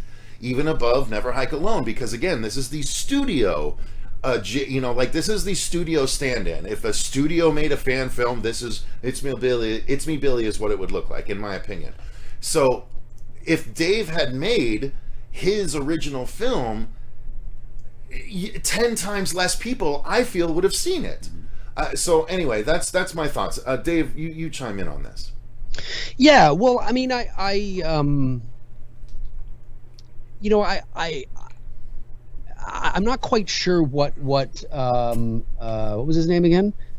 Grunger, and he says, yeah, that makes sense, Cecil. He's like, listen, he's taking on what we're saying. Yeah. So. I think it's important to understand that there's a stigma. Yeah, there's a stigma around fan films, and rightly so, because for many years, fan films were friends in your backyard on your phone, your camcorder, whatever the case is. Fan film usually translates to, amateur home movie. I mean, that's what it is, because that's really where the large part of fan films are. If there's 5,000 fan films, 4,985 of them are like that. I mean, that's just the way it is. Yeah. But the difference is not denigration. That's not at all. Pointing out the fact of life. Yeah. It's the reality of the situation. And, when you get people who work in the business or are connected to the business or know people in the business and have the access and the resources to certain things, you can step in and use the equipment and get the people to turn around a fan film in its genre, but in terms of its production value and its quality and its performances and its sound design, it's a movie. I mean, it's a fully fleshed out movie. It's just fan film in nature only, because you don't own the IP, so you can't make any money off of it, because you're basing it on a pre-existing material. Now, those type of fan films are very far and few between. They're not around too often. So the stigma of fan film is still home movie. Why would you do a little fan movie with your buddies when you can go off and make something original, right? And that's true, but what Cecil's saying is also very true, is that when you are not already established in the film industry. I mean, as a voice actor, I'm established. As a filmmaker, I'm not. Okay. Now, that doesn't mean that I don't know people on the filmmaking side, and I do. I know lots of people. But as a filmmaker myself, I'm not established. If there was a category that said the top voice actors that also make films, you'd fucking be right there, bro. But that's just not the way people look at things. That's not the way people look at it. So it's I'm starting from the bottom, but it's about. I mean, really, you said it perfectly. It's about creating and using existing IPs. And listen, there's also a little part it's always kind of fun to fulfill a childhood dream. The fact that I get to touch Freddy in some way, shape, or form. Exactly. Yeah. And the fact that I get to play Freddy Krueger opposite Mika. The only other person that has ever played Freddy opposite an original cast member, I think, is Robert Englund.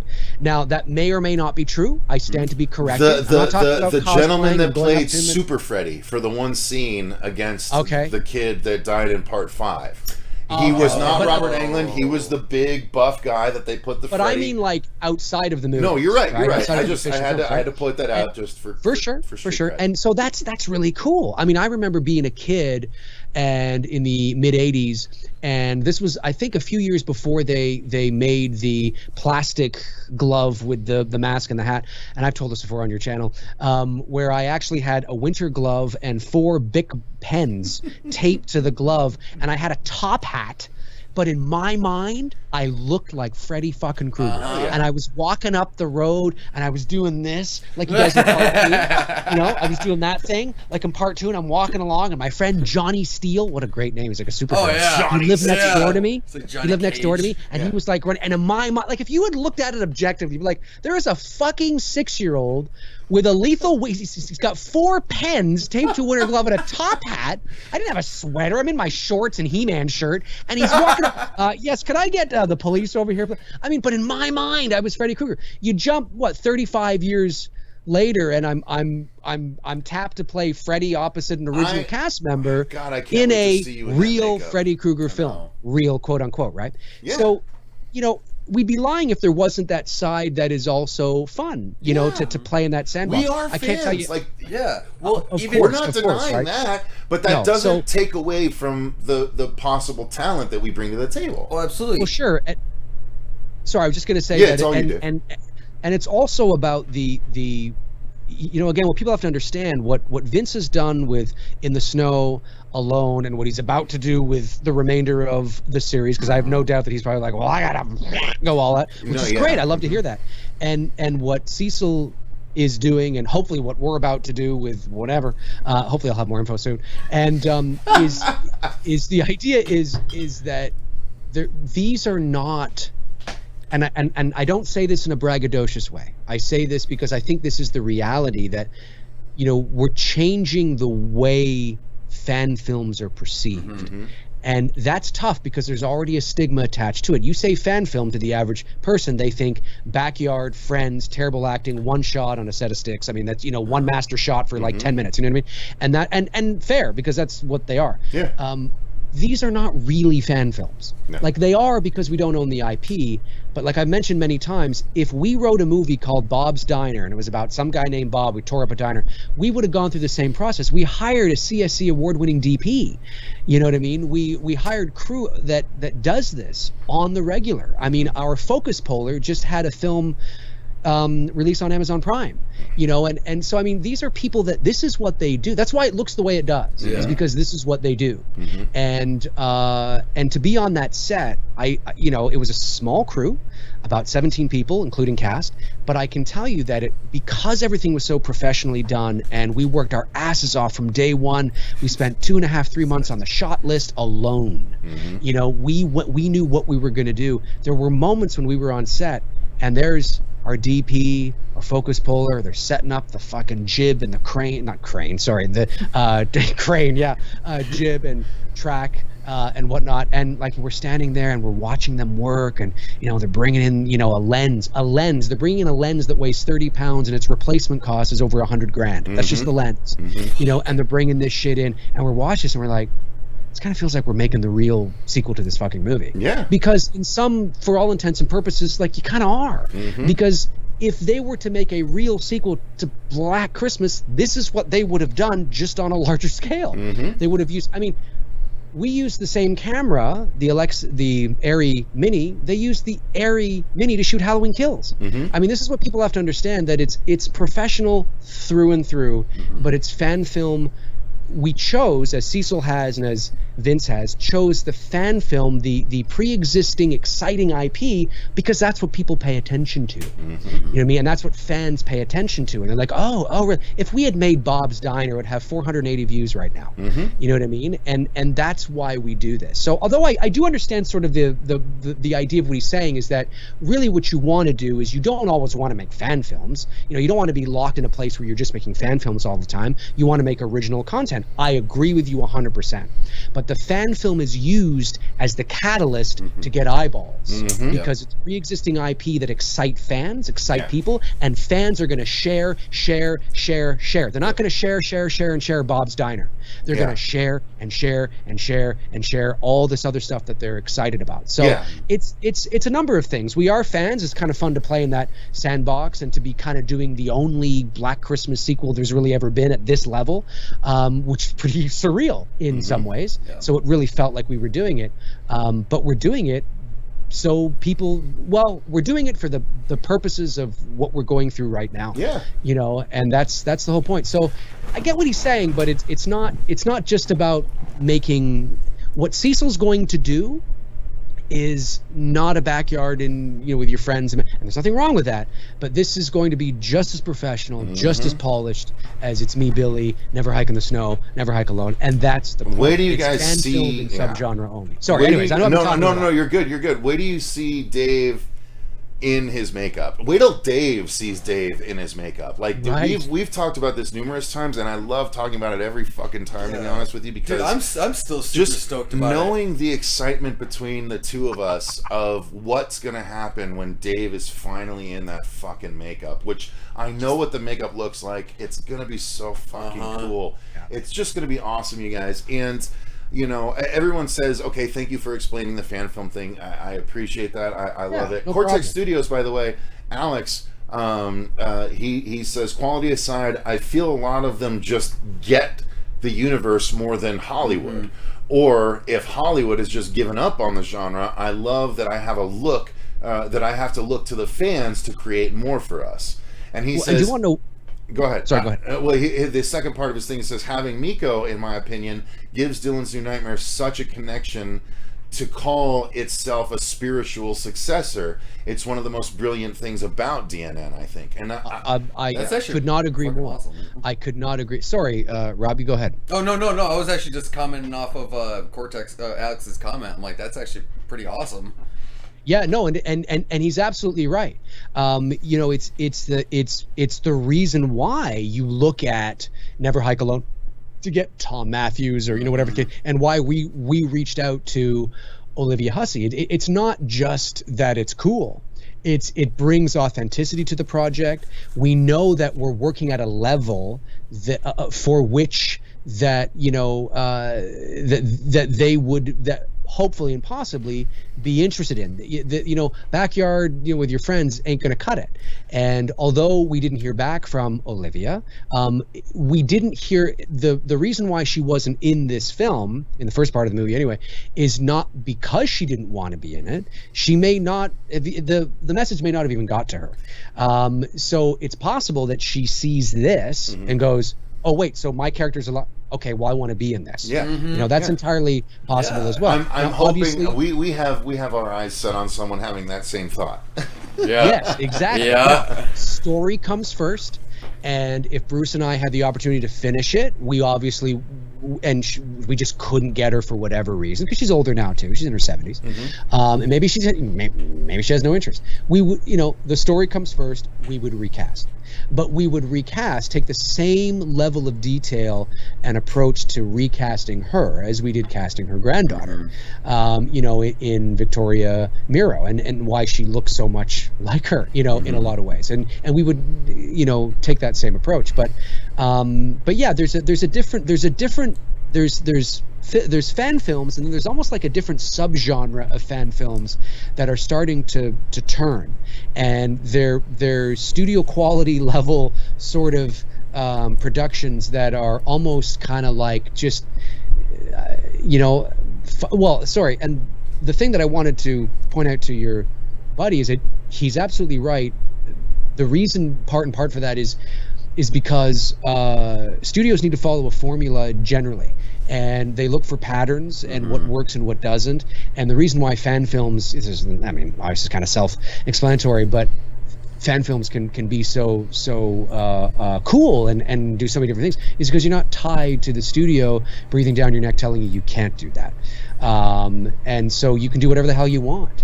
And that's sort of the coolness. I mean, if Cecil had taken his idea of Dylan's New Nightmare to wherever, they may have said, hey, this is great, but Miko idea, no.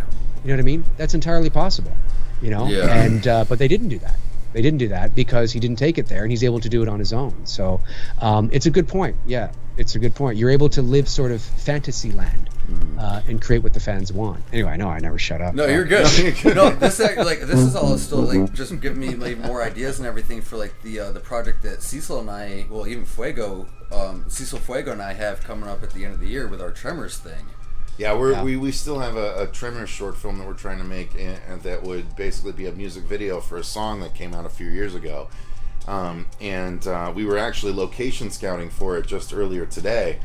And, sometimes it's just a way to exercise your desire to take part in a franchise that you love so much. If you think that you can do it justice, why not? And kudos to you, because you're taking a huge risk. It's very similar to the one over you are. I mean, yes, you've got it's Miko, Freddy. And no doubt, he's the one that is the easiest to fuck up, in my opinion. Well, it is, but I mean, in terms of yes, you've got Miko. That's definitely obviously going to get online media outlets, in the horror community. Yes, you're going to get the coverage that you desperately need because of that, no doubt about it, and that's a plus.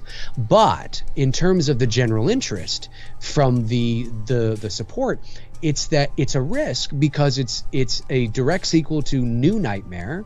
And New Nightmare is sort of it can be a bit of a polarizing film. Some people like it, some people don't. Some people like it more when they go back and watch it. But it's not like you're doing a direct sequel to the first one. Right. Or you're doing a direct sequel to part 3. Right. Where that's like low-hanging fruit. It's like Black Christmas. I mean, what the fuck, Black Christmas? I can't tell you how many times, why don't you do a Halloween one? Oh my God. And it's like, well, because there's 3,000 of them. And we chose to do Black Christmas because it's Canadian and we're Canadian, and it's a challenge. Can we do something that isn't, the big 3 all the time? Not there's anything wrong with doing Freddy. I'm just saying that that's sort of what people expect. No one's touched Freddy in years. No. Not and even fan films. Even what Vince has done with Never Hike Alone, he sort of put the brakes, pulled it back, started again. What I like about I watched Jason Rising, I think it's called. and that was fun. And that was a fun movie. I don't know if I would have made. It's very have made campy the same on decision purpose. sometimes. Yeah. Mm-hmm. Yeah, like there's some things I'm like, this is, but it's supposed to be that way. Right. It's supposed to be that way, right? Like it's not like it's trying to take itself seriously. I think I prefer Vince's route only because it feels more grounded, more serious, as serious as you can get in a Friday the 13th film. Yeah. But again, a bit of a risk, right? You know, why isn't this a direct sequel to part, whatever? And it kind of is, but I think you know what I'm saying. Yeah. And so you're taking a risk, and it is. I mean, people may not think it's a risk and think it's a slam dunk. Well, you got Miko, you got Freddy. That's still a risk. Not only that, but not to cut you off, but here's the thing. Yeah. Tom Matthews, he's in 2 minutes of Never Hike Alone. And Vinny Gustafaro and anyone else that was in Never Hike in the Snow. Yeah. A brief part. I'm kind of the first person that is fully making a previous cast member the main character. I mean, that's right. If Roseblood comes out, I'm not sure if Lark whatever her name is, the girl from Part 7, that's the main character. I almost said Lark Voorhees, but I think it's like Lar Park Lisa Lincoln Turtle or something Saved like by that. The Bell. Like, I'm not sure. I'm fucking up her name a little bit, but nonetheless, yeah. To my knowledge, no one has really focused on an original cast member and built the story around them as opposed to just having them as a cameo. No, you're right. So you're right. I mean, at least in that way, we're first out the gate. But it's going to make for an interesting take. And so real quick, just to hit some of these comments. The big question is how to critique a fan film made with a raised budget versus people just having fun and making their own with what they have. I mean, you mentioned that at the beginning. You're like, clearly this was people just having fun in the backyard, so take that all with a grain of salt, versus, okay, this is of a higher quality fan film, and you can just make that determination at the beginning of your review or whatever. Yeah. Let's see here. Many times fans make better content, says Steph ZX, make better content on a franchise than the studios because the studios care more about money, where fans stay true to the source material. The downside is copyright issues. Yeah, that could be the case. Alex, Cortex Studio, says New Nightmare was a great choice because it's different, in my opinion, again. So most people try to either recreate the OG or they make an original out of that storyline, which is great. But the fact that you're choosing to make a sequel to New Nightmare is a fantastic risk, I think. And I do agree. I do think that it's a risk because here's the thing. It's a risk worth taking. Our Freddy can't be the same as the Freddy in the OG movies because I guess I can't really fully say why, except the fact that it's not Freddy necessarily playing in the dream world exclusively in our film. Because again, if you remember New Nightmare, Freddy was trying to cross over into the real world. So the natural extension of that idea would be he does. And so what happens when Freddy can bring a little bit of his magic into our world and cause havoc? That's where we're going. Like, that's the fun that we get to have. And I also get to draw that line, right? Where, how powerful, how much powers can he bring into our world and affect it versus otherwise? And that's stuff that we can explore over time and stuff like that. But it's a really exciting thing that, again, doing the fan thing is going to show people that we have talents beyond just the fan film thing, but it's also exercising our love for said character and showing what I think would make a good extension of past stories, People have to understand, when you go to the degree and to the length that we did with Billy, that Vince has done and continues to do, and what you're about to do, it's being used. The goal from the filmmaker perspective, like the bottom line, the real bottom line here is, we hope to use it as a calling card, and that really is what it is. And it's look what we can do with this, And do you know, and you know, there's so many things you could look at here in terms of the techniques and, you know, how it's shot and how you handle the budget and the money, and imagine what you can do with this. I mean, it's an overused cliche, but that really is what it is. It's a portfolio piece, and it's an easy portfolio piece to get eyeballs on because it's already a beloved property. Yep. Yeah, exactly. And I mean, some people may consider that a shortcut, but I mean, ultimately, it's a way to it allows us to prove what we can do while paying homage to characters and filmmakers that we love in the past. Yeah. I mean, you know, you can knock Vince for doing Friday, you can knock us for doing Black Christmas, you can knock you for doing, but at the end of the day, what's the movie like? Yeah. You know, is it professionally executed? Does it look good? Well, then what the fuck's your problem? Yeah. Like, I mean, at the end of the day, I mean, it's I don't understand. Like, I can understand it's not original. Okay, Yeah, give us money and yeah. we'll do an original thing. You know what That's I mean? it. That's it. Like, I mean, you know, it's the same. It's the same thing. Same thing. Well, especially looking at all the fan films that are literally just puked out year after year and everything, you can tell when they actually put the quality and the time behind their material. Yeah. So, yeah. Well, and you can tell when filmmakers are making films because exactly. you know, the shots are carefully calculated. It's, you know, the framing, the everything, the movement of the camera, you know, understanding lighting. Lighting is a huge thing. I mean, aspiring filmmakers out there, if you can understand and learn lighting, it'll elevate you huge. You know, that's so huge. Well, yeah. Sound well, as well. Speaking Sound, of yeah. lighting and everything, I just want to go back onto It's Me, Billy. Like, with the lighting that you did on some of those scenes for just the ambiance of what was going on was amazing. Like, I love the hell out of that. And I've said it too many a times. Like, I'm a sucker for the snow scenes. So you had me in those, man. Like, I loved the shit out of that. But even like the dinner scene, like how you guys shot that and how you had everything illuminated with the characters, like, it was fucking beautiful. And then their chemistry together, it just fits so nice.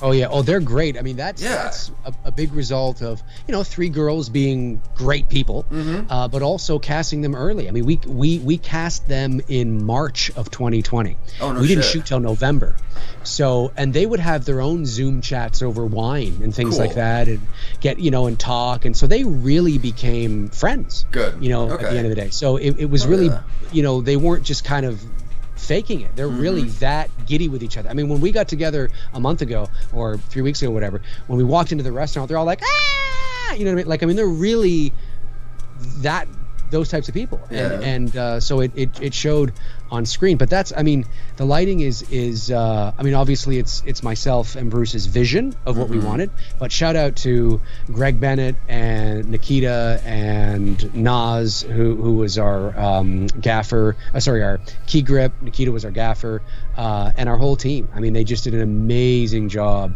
at lighting everything. Absolutely. You know? And like the vision can only go so far till your execution.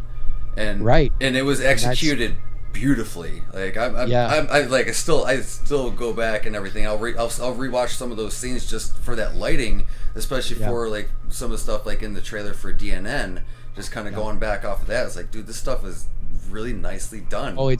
And you got to know what you're doing. Exposure and listen, does it help we're shooting on the area? Of course it does. The dynamic range on the area is unreal. But having that team is so important, you know, and being able to work through things. And I think one of my favorite shots, actually, I have a lot of favorite shots in you know, my own movie. Take with a grain of salt, I'm talking about my own movie, but I really like the shot of the establishing shot when we're tracking from left to right on a Dana dolly, and we're opening up in the dining room. Yes. And we're kind of tracking along like this, and you see them talking, and that was all ad lib. That first bit there, you know, we told them, and we shot that about 3 or 4 times, and they said something completely different, you know, each time, but all relating to Justine's relationships. And what's so fun too is that when you can create symbolism, and this is how deep we go. Like, this is the layers we've gone, and I've talked about this, but when we first enter the living room with Sam during the day, we're tracking from right to left on the Dana dolly, and she's at the tree, and then she starts walking over to the mantle, and the black phone is in the foreground, and we don't hold on it, we just kind of go by it. It's just kind of there. You know what I mean? And the phone, of course, is the representation of Billy, and it's watching her. You know what I mean? He's there. It's his presence. Well, when we open on the dining room, this is where the use of cinematic language comes in, and that's something that you don't. It's a feeling you get, or that's done through symbolism and sort of well, there's many different ways to do it. But when we open, the audience isn't necessarily thinking this consciously, but when we open, we're back on the Dana dolly. We've just reversed the shot now. We've turned the camera around towards the dining room, but we're at the same level. And where the camera stops, when we get to we're going left to right, and when the camera stops, we're at the exact position of where the phone would be. And so it's almost like when you're watching, and we hold on that shot. We don't move away. We're there for like 30 seconds, almost like an uncomfortable amount of time. But that's, Billy watching the girls. You know what I mean? But it was framed up so nicely, though. Yeah, well, that's just it. I mean, that's it. But those are the depths and the layers that we go to, when we're creating, and when you do that, it just makes your film and story so much better. But it has to be, indicative of the story you're telling too. You know what I mean? But yeah, no, that was. I appreciate that. I appreciate the compliment, because we worked really hard. Absolutely, and it shows, man. Like I said, when we did the reaction and everything, when we watched it all like that, like I was blown away with it. I'm glad you guys liked it, because Cecil didn't send anything. I had sent him the link, and then I think like a day went by. Well, we did a whole review on the channel. No. I mean, initially when I sent it to you, he had watched it, and then I'm like, oh, I wonder if maybe he didn't like it. I don't know. And then then he sends me a message. He's like, so you're probably wondering why I haven't said anything. And I'm like, no, hey, listen, I wanted to do a whole genuine review on the channel and everything. No, that was great. It's great, That's the level. Like, what you guys have to understand is that level is what Cecil is bringing to Dylan's New Nightmare. Well, that's the thing, level. And that's the point. You want to do that. You want to continue to set bars and to inspire each other. Every new goddamn film by people that I know that comes out, I'm like, fuck. I just got to put it that little bit higher and that little bit higher. But yeah, surround yourself an arsenal, which is great. You got a great team. No, that's the thing. Like, I'm excited about the team we have, and I think it's gonna be really great. Mike Chavante's here. What's going on, Mike? Good to see you. So look, we're just hoping to be able to do justice to not only the Nightmare franchise, but to Wes. I mean, I really want to honor Wes with the project, because I mean he's such a huge influence on me as a filmmaker. He was my favorite horror director of all time. But yeah, the fans too, and just doing right by Freddy, who's entertained me for years.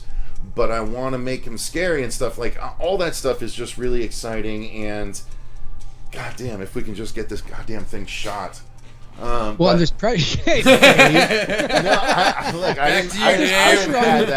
didn't add that. I sometimes get asked on my channel if I feel any pressure, and I'm like, well, in terms of, because at the end of the day, I mean, Freddy's either going to work or he's not, and I've said many times I don't, not yet. I mean, maybe I will on the plane, but certainly right now I don't. But I think it's also because I'm at least, and obviously, I'm being directed, so I have to listen to my director and what what he wants me to do. But I think it's because I feel sort of like I know what I think I should bring to the character. And I think it's because I'm not worried about trying to do Robert Englund.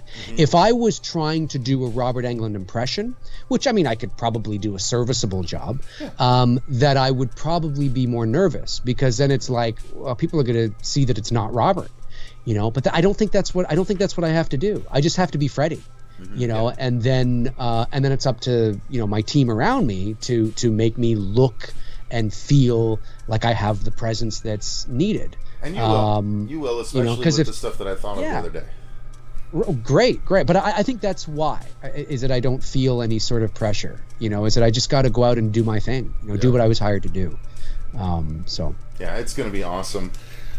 So before we let you go for the night, Dave, we have to at least talk to you a little bit about the whole Halloween kill situation. I know you did a whole stream on your own, and then you did a stream with CP. So I'm not going to ask you a lot. I'm not asking you a lot. No, I'm not asking you a lot. Okay. I'm just kidding. What I'm going to ask is, is all this bullshit that people are putting into the reviews and all that stuff, is it all just grossly misplaced? Is it all like people are going to enjoy this movie? It's not gonna make as much money as 2018 because that was a weird outlier anyway. But everyone's freaking out about the whole Venom versus Halloween thing, and then Venom moved, so I guess Venom blinked, as it were, or whatever. All this bullshit, it's like, no, it didn't. Venom would have outgrossed Halloween if they had done on the same weekend by a long shot anyway. But it's a lot of silliness. And then the reviews coming out, people saying that, should we be worried based on these early reviews, when it's like film critics, professional film critics watching a slasher movie, somehow their opinions matter more than the critic opinion on Rotten Tomatoes for a slasher.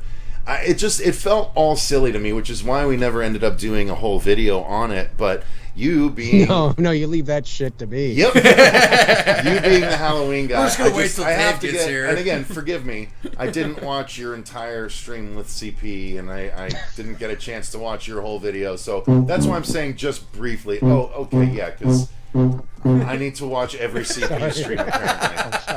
I don't think he's watched a single one of our episodes in 3 years, so I don't feel bad for not watching CP's stream. Ooh! You called him out! Shots fired! Shots fired! Shots fired! But anyway, I need a gunshot on here. Is all this shit blown out of proportion? Halloween's going to do just fine, and there's not going to be any... Halloween's going to be fine. Look, there's a section of... I giggle when I see people get so, and I understand it, but I took sort of a sociological approach in my video and my chat with CP, because I said, I think what it comes down to is, yes, I think there's, it's not one thing or the other. I think it's multiple things. I don't think every critic that saw the movie their negative review is invalid. I bet you there's some stuff that's probably true. But are they slasher fans? Are they? I don't know. I'd be curious to see what they gave the Halloween 18 film, these same people. But I think what gets me giggling is I see people they're so emotional about it. And as if they don't know what the hell they're talking about, these fucking critics, and they're not horror fans, and they probably don't care. They're stuffy Italian critics are just going to Venice, and there's a lot of that, and I get that. Wait, and there's probably some merit. Fans are over the top. Get right out of town. No. And I get that. I understand it. I think there's merit to it, but I also think there's a larger problem here, and that is. And it happens in every kind of fandom, happens in politics, happens in sports, is this tribal ownership and team-like mentality. So, I say that because I used the box office as the example, right? So, Halloween 18 made $253 million, the worldwide box office. It overperformed. I don't know why everybody's so, it overperformed. Made $76 million opening weekend. That's ridiculous. Overperformed. Halloween Kills, statistically, even if there was no The Thing and all the theaters were open, it likely was not going to make that much anyway. Maybe it's not impossible, but statistically, sequels don't make as much as their predecessors, and especially slashers. Mm-hmm. So it's not impossible, but if you were a betting man, I wouldn't bet that it was going to make 300 million. So there's that. But also, I find it funny how there's when it went to Peacock, there's a lot of people that are so emotional about it all in the box office and all this kind of stuff. and the reviews and all this, and I put it all in sort of like a barrel, and I thought, I think what it really is this tribalism team mentality that really at the end of the day, unless you have stocks in wherever you have, you're going to get a percentage of the back end. You made a bet with a friend that it wasn't going to Peacock, and now it did, and the bet was like $10,000. You're like, fuck, I don't understand what you're upset about. They're not removing the theatrical experience from you. They're just releasing it on Peacock, and I understand from a business perspective, you could analyze that and go, is this good for the series? Is it good for the movie? Listen, they're going to make Halloween Ends, regardless of how poorly Kills does. They're going to make Halloween Ends. They're already into pre-production. The film shoots in January, so I mean, it's like don't worry about that. But I think what it really comes down to is this: there is really no way of measuring. I mean, there is. You can measure film in the sense of you can measure the technical aspects of film. Jibs, cranes, dolly track, what's a good shot, pet up, pen, all this kind of you can measure what works, story, good writing, good characters. You can measure that. But you cannot measure whether you like a movie or not. It's purely subjective. It doesn't matter, right? And I think a lot of average movie fans look to box office as a measurement, right? And and I don't think they're necessarily thinking of this consciously, but I think there's this team tribal mentality. Yeah, Halloween Kills won. My team won. Mm-hmm. It came in first. There's first, second, and third at the box office. And I think there is this sense of they want their team to do well. I'm Team Halloween. I'm Team Venom. Fuck you. Let's because really at the end of the day, who gives a shit how if Venom beats Halloween Kills? Who cares? I mean, it doesn't to you unless you're the producer. And I think that's what it is. I think there's a big part of that. There's a team tribal mentality that they just want to see their film does well because it gives them validation for their fandom. It gives them validation that their fandom won. It's like your favorite sports team winning. Mm-hmm. And I think that's. I'm not gonna say that for everybody, but I think that's what it is. And when they see bad reviews coming in, they're like, but with Rotten Tomatoes, I mean, you can't praise Rotten Tomatoes for the good reviews, but call them out for they either matter or they don't. Mm-hmm. It either matters or it doesn't. Mm-hmm. And at the end of the day, I think it should matter, but not as much as people are saying it does. Because you have to remember that Cecil could give a movie 9 out of 10. And I could give a movie 6 out of 10. We're both Rotten Tomato reviewers. Mm-hmm. I give it 6 out of 10. If I was to say a 6 out of 10 to your audience, they'd probably go, oh, that's not that great. Mm-hmm. It's kind of average. It's really not that great. But did you know that 6 out of 10 produces a little tomato beside my name? Mm-hmm. And it goes towards a positive score. Cecil gives it a 9 out of 10. It produces a tomato. It's the same thing. That 9 out of 10 it means the exact same thing as a 6 out of 10. Mm-hmm. They don't differentiate from that. So don't just look at the score.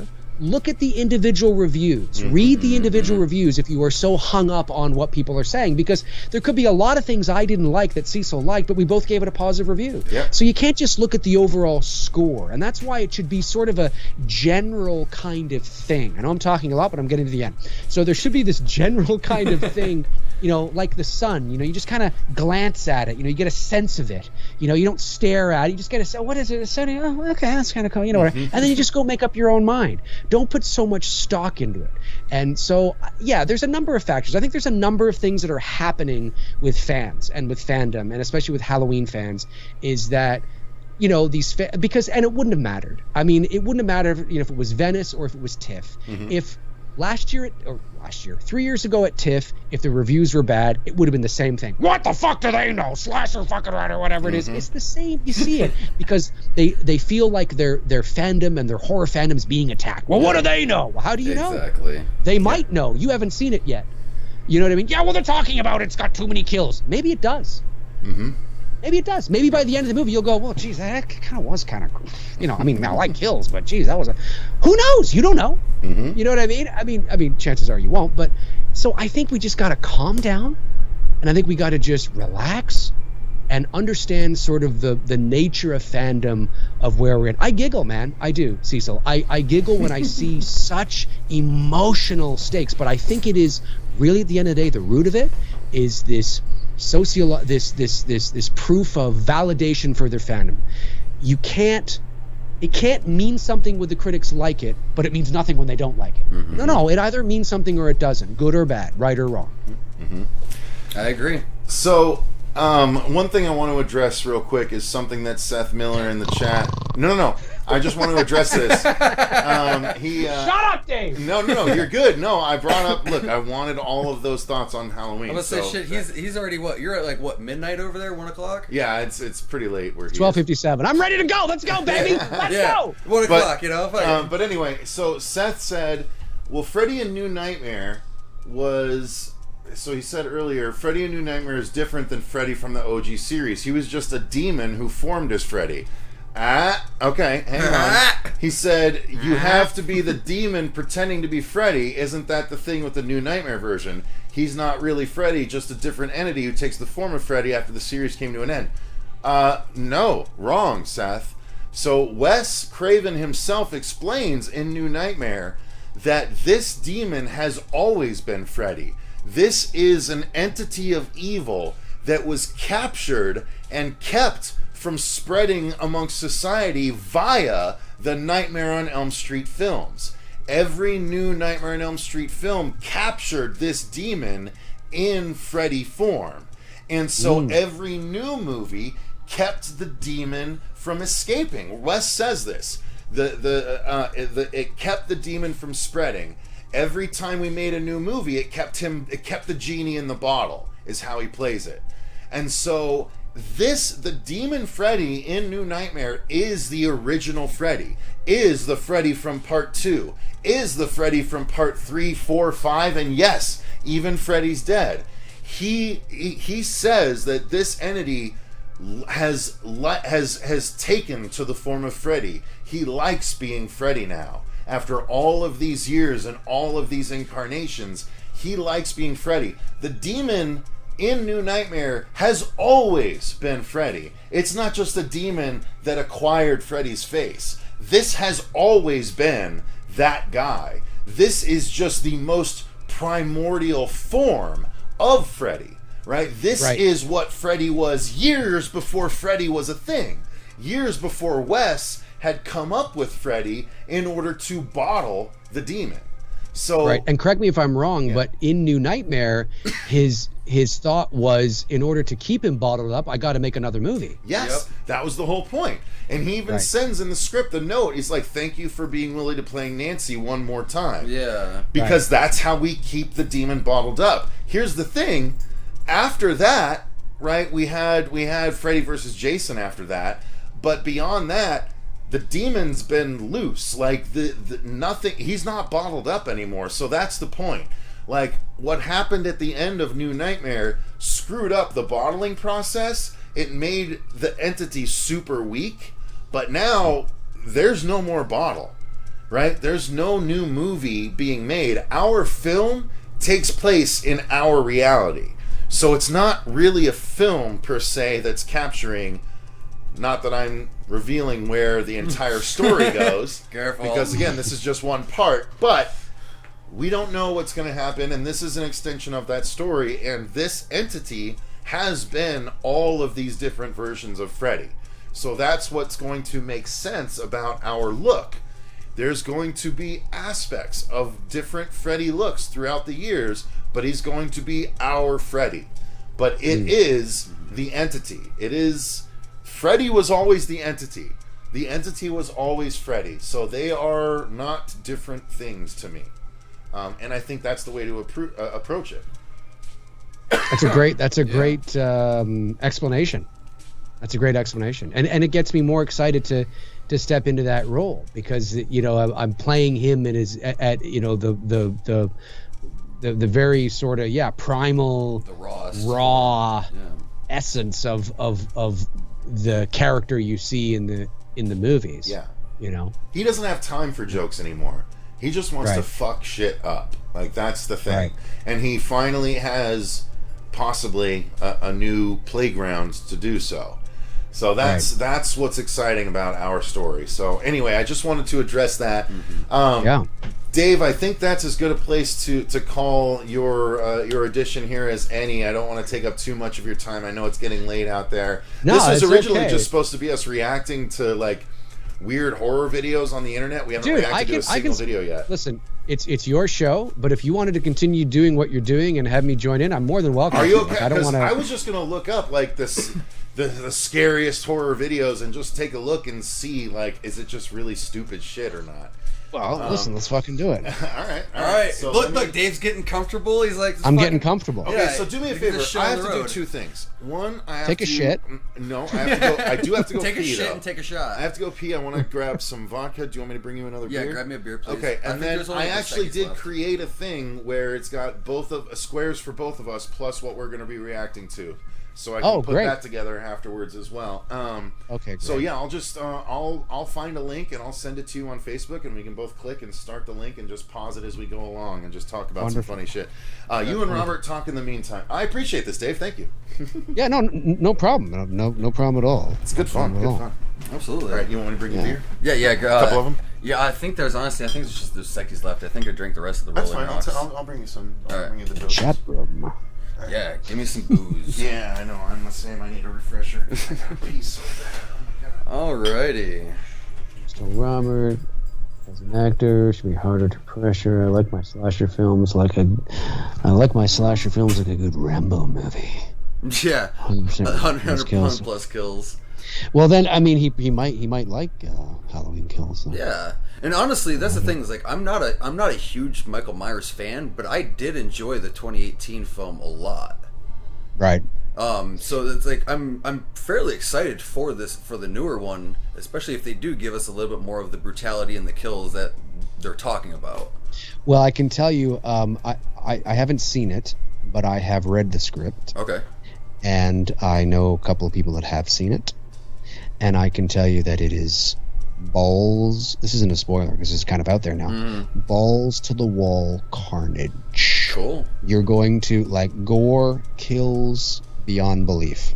Cool, man. Well, I'm excited about that. I'm excited about that. I mean, if that's what you want, like if that's what people are looking for and that's what people want, that's what you're gonna get. That's what you get. And sometimes that's what people want. They just want they want to see Myers tear shit up. Exactly. It's got the highest. I think it's got the highest body count of any Halloween film, and maybe even all films combined. Like I'm not kidding. It's unbelievably ridiculous. See, that's cool. And honestly, especially if this is going to be like their second to last final kind of Halloween movie, they might as well go balls to the wall and really ramp it up. Especially if he's let loose, against the town.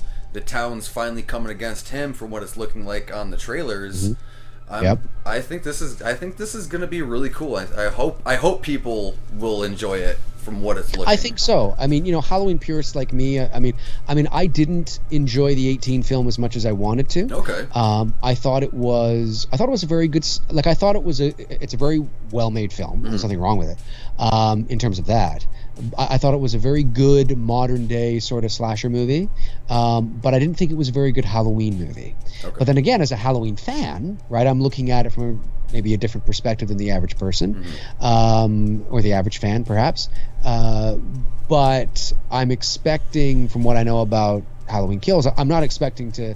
I mean, I don't think I would have made the same choices that they made for Kills, but I think I'm going to like Kills more because the cat's out of the bag now. You know what I mean? I'm just kind of like, I know what to expect. Yep. And I think I can just go and have a good time like I'm on some sort of ride, and but yeah, apparently it's crazy. Like it is absolute mayhem. Sweet, man. So I think people we are got. gonna love it. I don't mean to cut you off real quick, but we No. got Cecil in the chat from the bathroom. Oh my god, I just peed for so long. Like, what the fuck, Cecil? I think Cecil should have a microphone in there. I know, Where he right? can talk to us in the bathroom. Yeah, he should have brought the backup mic and everything. Yeah, he should. Son of a bitch. He totally should. That's what But he no, should like do. I'm super excited to be working with you for when we start Dylan's Nightmare and everything. I am too. It's so nice to finally meet you and get to know some of the clan. I don't think I've talked to. No, I think you're the only one. Yeah, I mean I've seen you guys obviously. Yeah, I did yeah. watch the It's Me Billy review and I've watched a few your shows and stuff. But I think Cecil is the only one. I think I've kind of chatted with. Yeah, so pretty much. I'm looking forward to it. Yeah, absolutely. And then obviously learning everything, filmmaking stuff from you guys and everything on the set, because obviously I want to apply all this to our Tremors fan film that we have coming out. Like, For sure. dude. I'm so stoked on that move on doing that. Are you using miniature? I don't know how much you can say, but are you using miniatures, or are you going to animate it? Partially. So I'm gonna be taking hold of a lot of like the special effects kind of stuff. So I'm gonna be recreating the tunneling scene as if the Graboid's chasing after somebody. I already figured out how to redo all that. I was actually talking with Cecil earlier on a couple of shots that I planned for like the Graboid stuff. I am gonna be building a couple miniatures just so it's gonna be easier for us to shoot, and then budget constraints and things like that. Right. But no, like very cool. Like we said, like we're doing some location scouting and everything like that. We still got to do a little bit. We definitely do have to do a lot more scouting, just because the areas we're going to, it's still overly vegetated versus what we have in the film. So but, I mean, you're in Arizona. What a great place. No, really. Yeah. You're in the desert, right? I mean, exactly. So more than likely, we're probably going to go out towards like Blythe, towards California area where near they shot it and everything. Like we could go out to Lone Pine, but I don't know if we really want to drive 9 hours out there to film for a day or two and then come back. I don't know. I get you. But I get you. But other than that, like, yeah, we're super stoked. We have pretty much a lot of the timeline stuff written out for the song. Now it's just finalizing where we're going to shoot, costume stuff, how I'm going to figure out some of the special effects and everything. Right. But yeah, I'm super stoked. I'm trying to at least get a resculpture of at least one or two of the tongue snakes, so we can use those and everything. So. And what made you decide Tremors? Was it your idea, or was it Cecil's? It was kind of a mix of both of ours. So we're both, between Cecil Fuego and I, we're all huge Tremors fans. Right. Yeah, I love the movie too. It's great. Oh, absolutely. And then, but Cecil found this song that is basically in the perspective of the Graboid. Okay. So that's kind of what we're basing this off of. And it just blossomed from there of, we should do this. Like, we already have the ideas, like, all right, we're already doing Dylan's New Nightmare. Why not do this? It's a great idea. Yeah. It's a great idea. You could throw it on the Dylan's New Nightmare Blu-ray. There you go, dude. It's like a weird special feature. It has nothing to do with Nightmare on Elm Street. Yeah, no, exactly. Yeah, it's just a little tidbit and everything. I think you guys will like this. Here, try it. Yeah, why not? Here you go. I think that's a great idea. I know Cecil would, and I'd love to do this too. Well, I mean, geez, I'd love to do the real thing, but I know Cecil would love to do of course, technically it'd be very hard, but a Jaws fan film. Yeah. And I'd totally be. That's But the logistics of that. Yeah, that's tough. I mean, shooting on the water is never easy, and I mean, obviously you can shoot in a studio, but and then of course the shark and all that. Do you animate it? Do you But I mean, it's a great idea, Or how much of you? Maybe you don't even need to show the shark hardly at all. Well, that's the thing. It's like implied. with a lot of that, you can keep it to how the old school horror films, whereas you keep the monster hidden for so long, so you utilize your mind more. Right. So even like in the future, if Jaws thing did happen to come about, maybe just keep it as like the fin for what we originally saw for that first 3/4 of the movie, and I think people would gravitate towards that a lot.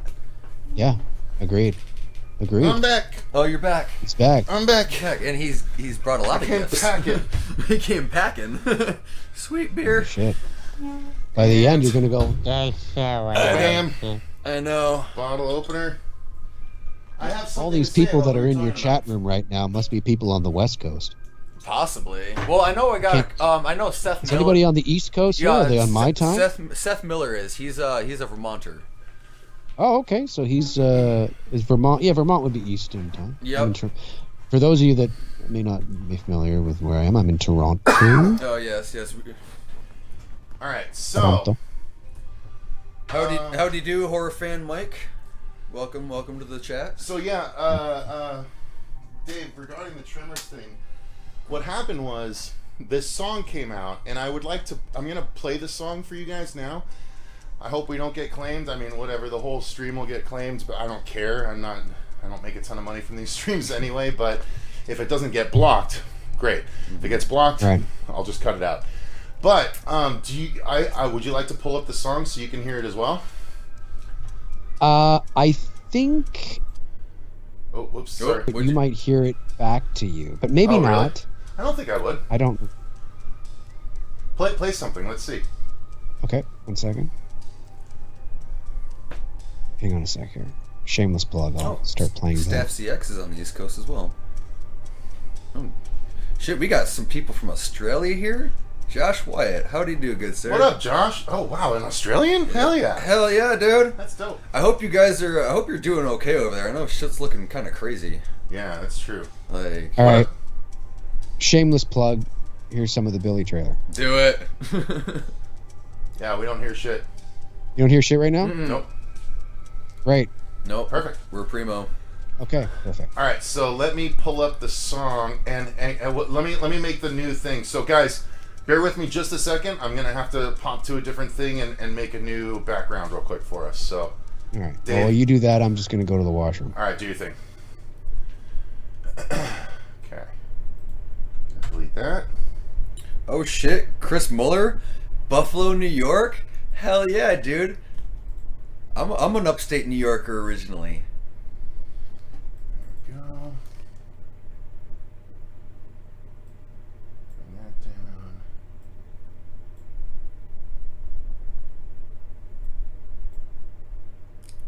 Oh shit, Alex from Cortex is from shit, dude.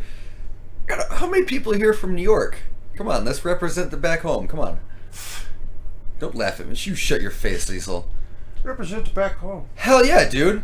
Like New York as a state, between all like Cuomo and all the crap, it sucks ass, and their gun laws are garbage. But as a state, it's still gorgeous, and I love the shit out of it. All right. All right. So there we go. That should be Dave's cam. Assuming he comes back. Yep. Okay. So when he comes back, we'll be able to see him down there, and then. What'd you Oh, do? there. That's Look, what the hell did you watching do? me do work here. All right, that's what I'm doing. All right, so we are still talking, and we'll have Dave here so we can start reacting to stuff here. That's what we're gonna That's do. queen. Yeah, that's why I did it. So let me pull up the song and send it to him so he can see it. So guys, this is going to be the song that we're making essentially a music video towards. Hold on. Oh boy. Oh We boy. have Buffalo Bills fans in here. Hey, relax. We don't hate on people based on their sports preferences. No, but I'm just gonna give them some shit. Okay. All right. At least it's not the Jets. What's it called? I have it bookmarked. I haven't looked at the actual title of the song in Wolfie's a long just time. fine. Thank you. Wolfie's just fine. Trying to sleep. Trying to sleep. Thank you. Holy rat's ass. The amount of times I've listened to this. I know, we literally just listened to this like 2.5 hours ago. Oh, so this is This was uploaded on John LaJoie's actual YouTube. So let's react to that. Okay. Yeah. So did you send me the link? I'm gonna copy and paste it right now, son. All right. Here we go.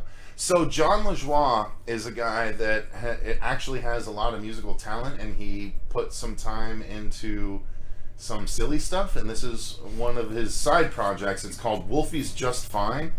It's actually a really good band. Yeah. And well, so- if you ever watch, was it The League? I think he was. Yeah, from he's The on. League. He's been involved. He was with an the actor league. and everything in Mhm. that. So let me know when you have it ready to go. and I'm we'll- playing it right. Oh. Okay, hang yeah, on. wait, yeah, well, wait. I'll count okay, it down. Okay, you go ahead. All right, so let me pull it up here. All right, so I'm going to count it down, guys. So again, this song is from the perspective of a graboid. I still haven't keyed in. I'm pretty sure I know what all the words are, but the lyrics I found online were definitely wrong in certain parts. Absolutely. So just listen to it. You're going to be surprised by the tone of it. It's very kind of folky, very sort of. Anyway, I just want to get your thoughts on it, but semi-melancholy at the time. a little bit melancholy, yeah. So all right, let me know when you're ready, Dave. You ready to go? Yeah, I'm. right. So Yeah, ready. I'm going to count it down. I'm going to go 3, 2, 1, go. Okay. Okay. All right. So 3. Oh wait, let me turn on my sound. Okay. 3, 2, 1, go. Yeah. Yep. Yep. It's so good. So, I don't know, we might get claimed for this Tremors footage that they're going to show from the movie, but it's about the song. Let me turn the sound back up. Man, I still wish I could be able to find that old Jeep truck and everything for this video. But technically, But I'm in your land. Fred Ward's character. I don't know how I got underneath the sand. Again, it's from the Graboid's perspective. I've been trying to sleep. I've been trying to sleep for you. He's trying to sleep for us, Dave. He doesn't want to kill us. No, he's just a nice guy. Yeah, you know, he's just a caring. nice He's prehistoric misunderstood. warrior. Yeah, He's modest. Yeah. In an ocean below, drier than Your lips. I've been trying to sleep. I've been trying to sleep For you. Let the song play. Shut the fuck. Well, we gotta react or we'll get copyright Oh, claim that's hardcore. That's why I'm talking. Oh, break free on that. That's a good. Yeah.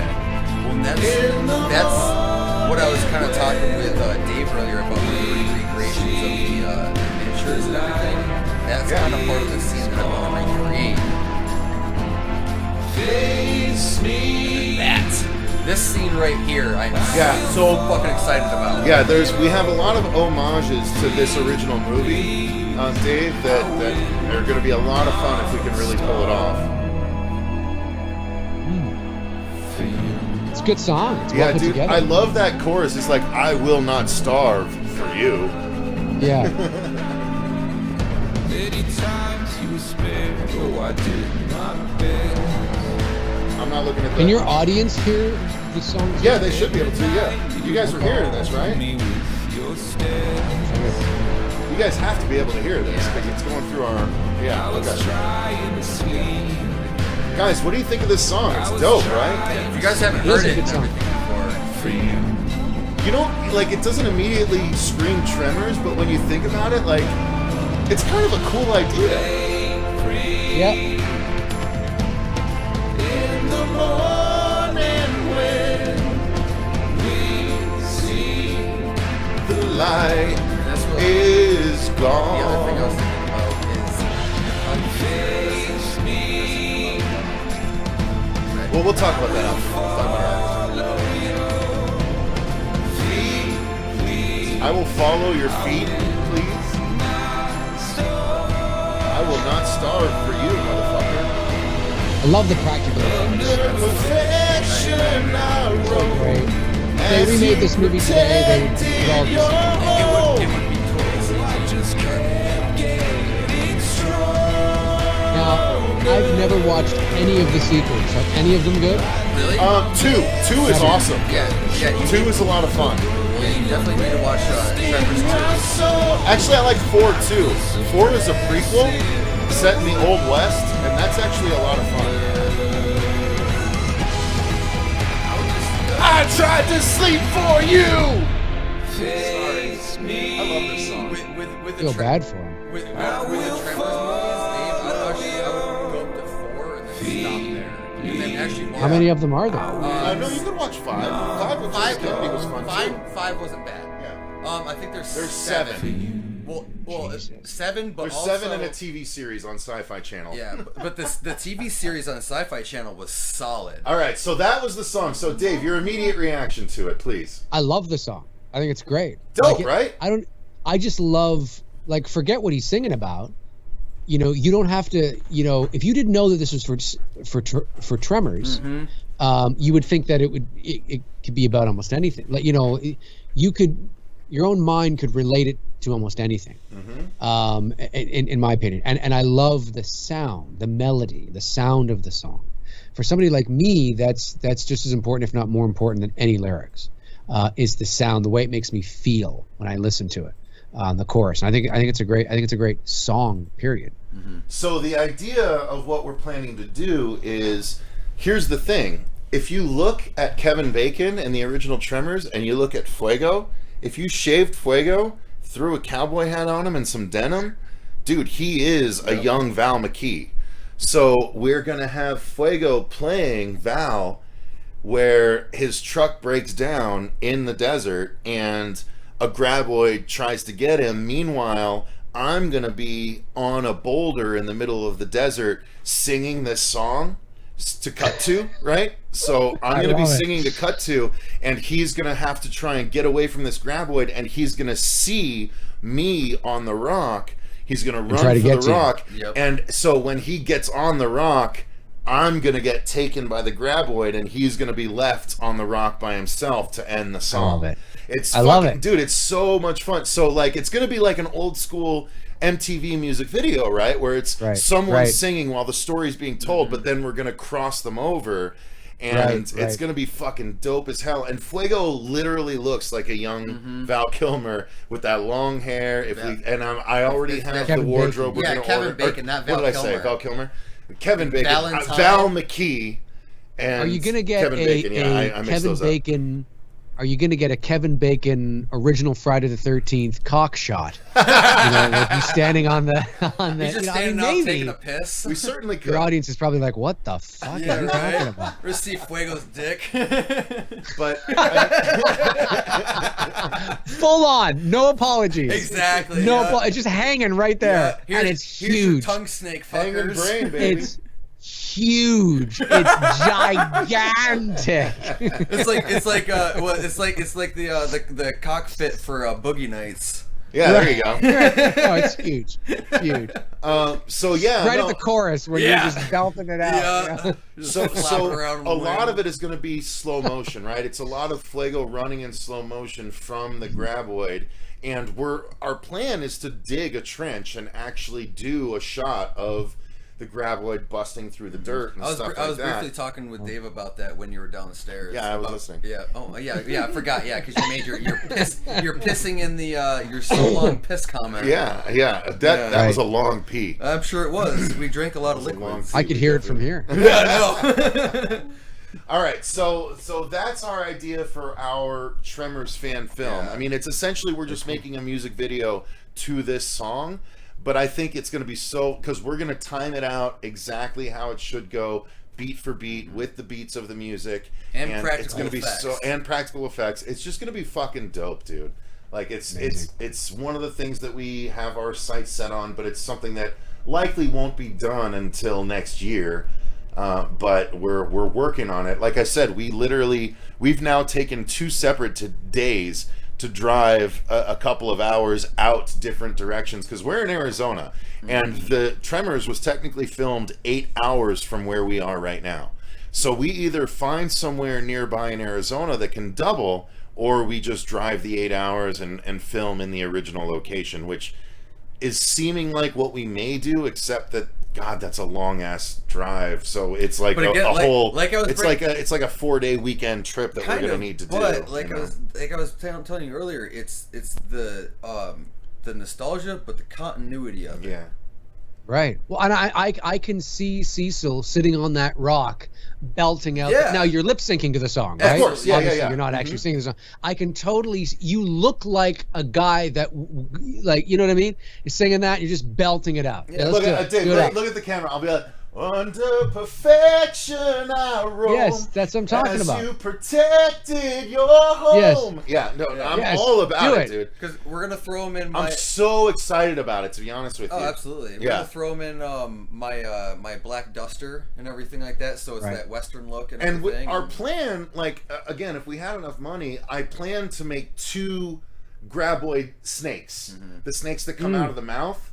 Because they grab me at one point and pull me out of camera frame. So I'm looking, either Robert's gonna make them, or I talked to Nora. I got a quote from Nora to make 2 graboid snakes. So like I know how much to set aside to have Nora actually make these for the video. That's how serious we are about this.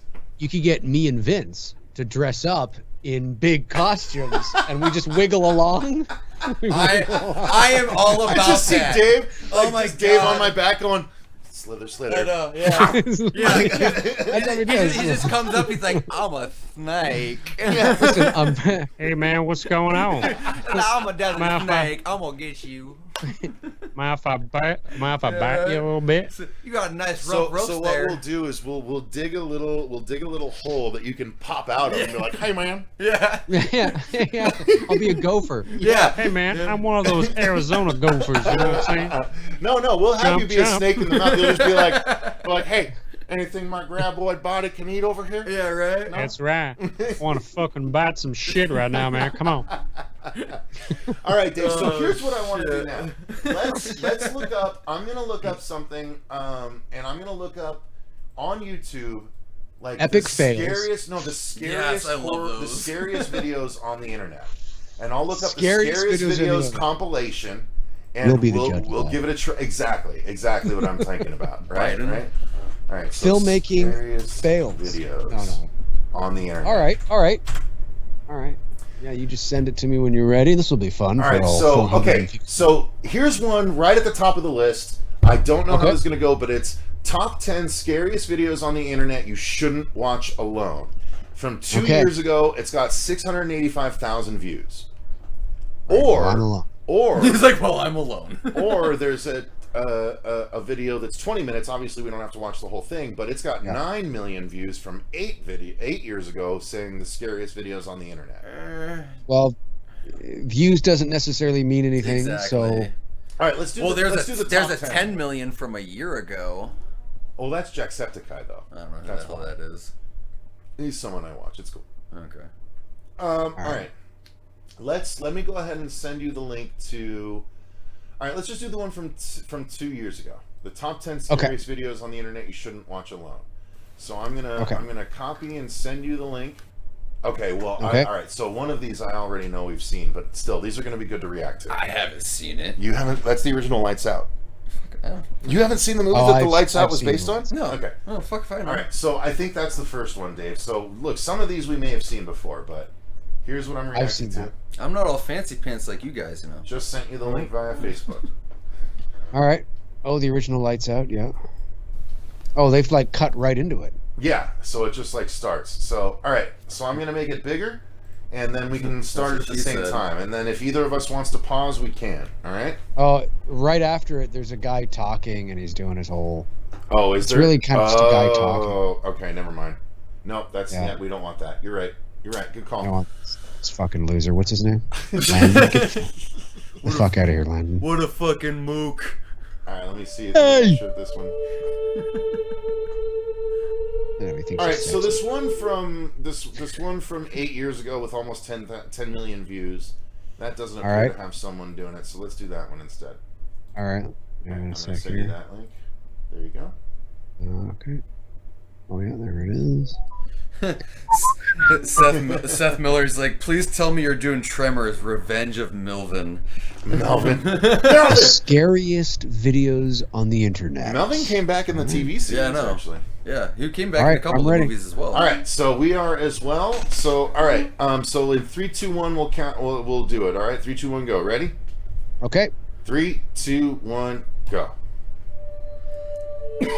I know this is royalty-free music because the LA Beast uses this music on his videos, so I fucking love Ellie Beast. we won't get claimed for This is a this. collection of the scariest videos featured on this.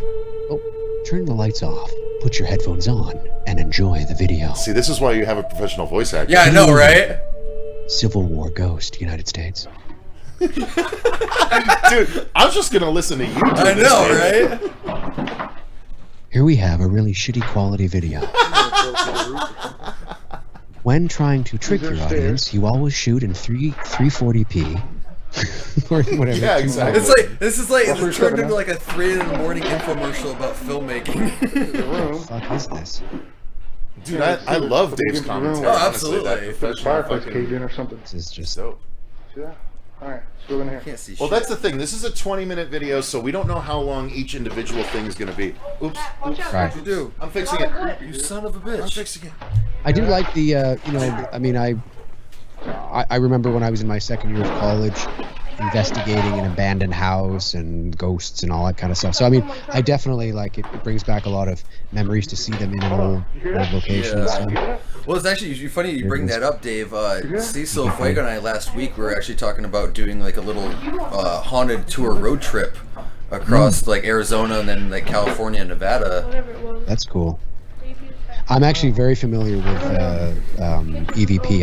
I actually have some EVP that would knock your socks off. No shit. Oh my God! Can we do Dude, I want to crossover listen to episode that. featuring those? Old stove. Possibly. All right, let's Okay, now hang talk on. about that. Why is the Yeah, audio? it just got on? super loud all of a sudden. All right, I'm bringing it down. Oh, it's because something's about to happen, maybe. Oh, I Get see. out of here, man. It's creepy. Yeah, I mean, this kind of footage just isn't creepy. Hopefully, there's a payoff. Well, but- it doesn't. Oh, That's it? Really? That's what we got? That was it. No. All right. Well, let's pause here. pause there, Dave. hitting Pause that quite there. a bit tonight. I think. Oh, you're Yeah, good, you man. probably so. All right, so that's it. I'm at 211. Let's pause there. We'll just go through this. So shit. Sorry. I Yeah, gotta no, pause. He's go like, ahead. I kept going. Yeah, I kept going. Just go back. Okay, to so I paused 211. at video 2 train station. Video Yep. 2 train station Ghost Japan. All right, well, let's hit that first one. I mean, dude, it's so grainy. You can't even tell what's supposed to be there and what's not. Yeah, Like, that's not scary it was at a all. shittier version of the original Blair Witch. Yeah. Yeah, and you know I can tell you that. Yeah, it's neither here nor there. I mean, it could be something, but you know, it's like what I always say when you pay attention to what the I almost call them actors because they probably are, what they're doing and you know the words they choose during come on, we need to get out of here, let's go. Like, I mean, do you really say that kind of stuff? You know, it's just very it feels very staged. I don't. It could be real in the sense of not necessarily a ghost, but I mean real in the sense of they may have saw something, and you know, but with that level of quality, I mean that looks like it was like I said 240p. I mean I can't make anything out. That could be a fucking reflection of the young girl. I have no idea. So I just had what I consider to be a really good idea, Dave. So there is a channel on the YouTubes that is a guy that like. He gets requests from people, and he and his buddy sets up stings. Like he gets a request from a lady that's like, oh, I'm hearing weird things at night, and they're like, they're the shittiest like ghost hunter group ever. Like you can tell everything is completely set up and bullshit. Right. That might be a fun stream to sit and go through one of their videos and just poke hole after hole after hole. Dude, I'll have to talk to you about this because I'm absolutely I've seen down for that I've as well. seen one or two people do that, and I think that would be entertaining as fuck because they're literally like, whoa, what do we? I think we should stay here tonight and go and like see what happens, and it's so stupid. Well, and just to quickly say this, I think you know this, Cecil, and I won't take up a lot of time here, but I just want to quickly say that, you know, I actually kind of have I don't know what I want to say, an interest in this because, like I said, during my second year of college, myself and a bunch of people went through. I actually turned our experience into a feature-length screenplay. Oh. And it's like a horror drama mystery kind of thing. Nice. And it really is. It is. I mean, it's got. You know, you have to take creative liberties and create a story around it. It's based on true events, but it inspired me to write this story where it's not just a horror movie. It's really about these group of college kids who, through this journey of this experience at this house and all that kind of stuff, they start to ask questions to figure out, you know, if there's truth to some form of life after death and where the seat of consciousness lies. And it's this really kind of thing that I'm really passionate about. And of course, back in the day when I was in my second year of college, you know, we're talking like, you know, late 90s, early 2000s. So there were no ghost hunting shows. There were no, you know, we didn't call ourselves ghost hunters. You know, that didn't exist. You know, it was about 5 or 6 years before, you know, all that shit. And we would walk through a house with an analog cassette, you know, tape recorder, and I have shit like I'm talking like, and I'm the first to call out bullshit. We have stuff that would, and I'm not talking like kind of sounds like popcorn. I'm not talking about that shit. I'm talking about like fully fleshed out, I'll quickly tell you this. I have a voice on tape. I love this because you touched on this earlier with your EVP stuff. Mm-hmm. Right. Well, that's what I'm talking about. I Yeah. have a voice on tape. It was January 2001. We were at this house, and it was the same house. We were investigating this house over the course of 6 months, and it was January '01, winter, probably about 1 o'clock in the morning, and it was myself and two other people, and we were the only ones in there. Not a very big home, farm home, about a football field away from the main road, and we were in there. And I remember we were about to leave. We were checking out this loft area in the back, and we were about to leave. And I said, well, do you think we should go and check? And you hear me on the tape say this, all of 21-year-old Dave. And I'm like, do you think we should go and check upstairs? And I look over to this girl that I was with, and not with, but there, and she's shaking, and she's got a flashlight in her hand, and she's shaking. And I said, her name is Beth, and I said, Beth, what's wrong? Are you okay? Are you? And you hear me on the tape saying this, Beth, what's wrong? Are you scared? Are you okay? Because she's shaking and she's not answering me at all.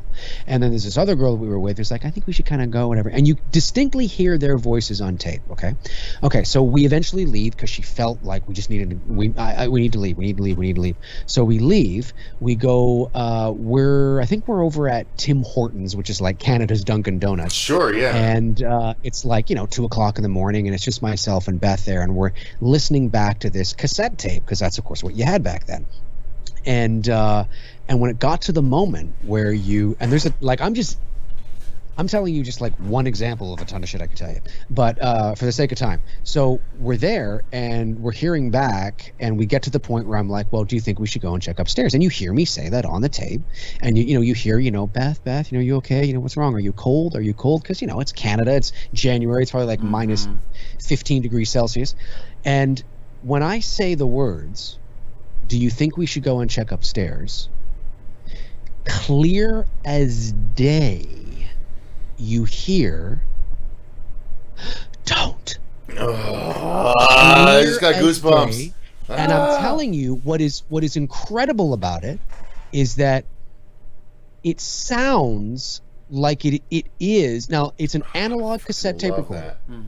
And it sounds like it's there in the space with us. But it sounds, and we didn't hear it when we were there. We're the only three people there.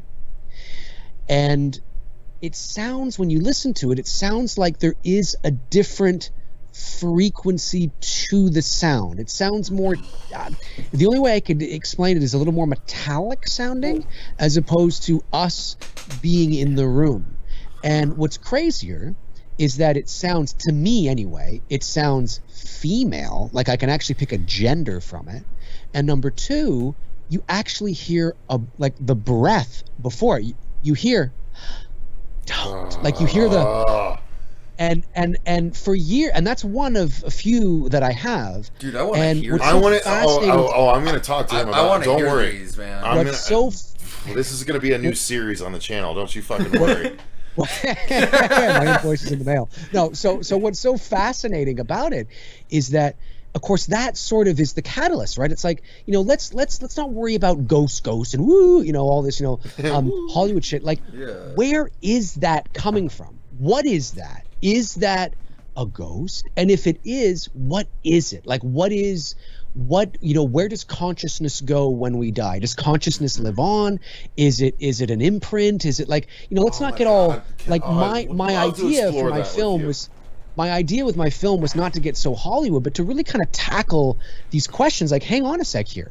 What is that? Like, that's a breath. How is that possible? Like, where is that coming from? What is that? And that's what fascinates me, because I'm first to say that I truly believe that more often than not, there are reasonable explanations for unusual occurrences.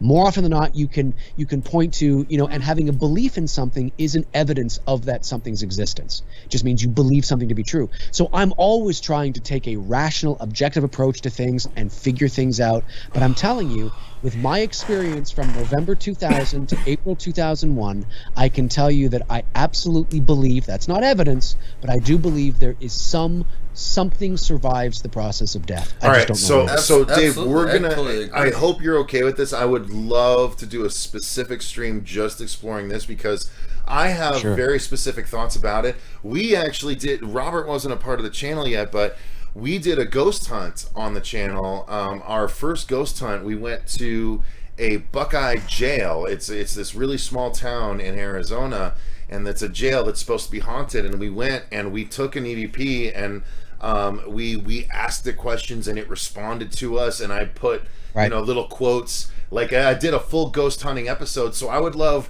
to have you on to react to that episode and then talk about your stuff. And if you can dig up any of that, I would fucking love it, because here's the thing, like, I've always wanted to believe, but I've never had the experience to get me to fully believe. I believe in God only because I had an experience that made me 100% believe in it. And I can talk about that on that specific episode, but it's like literally it was my dad taking care of me more than 2 years after he passed away. And it's and it was, I know that it was a representation of God because it was literally a call from a priest that I got.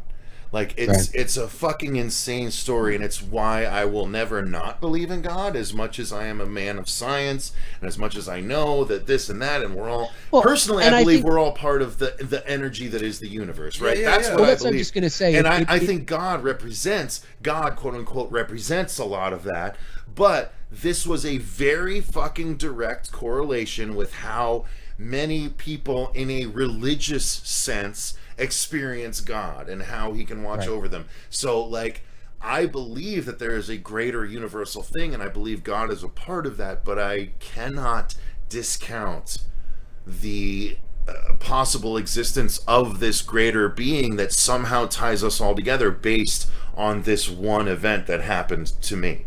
Like, it's crazy, and like all of that ties in with this.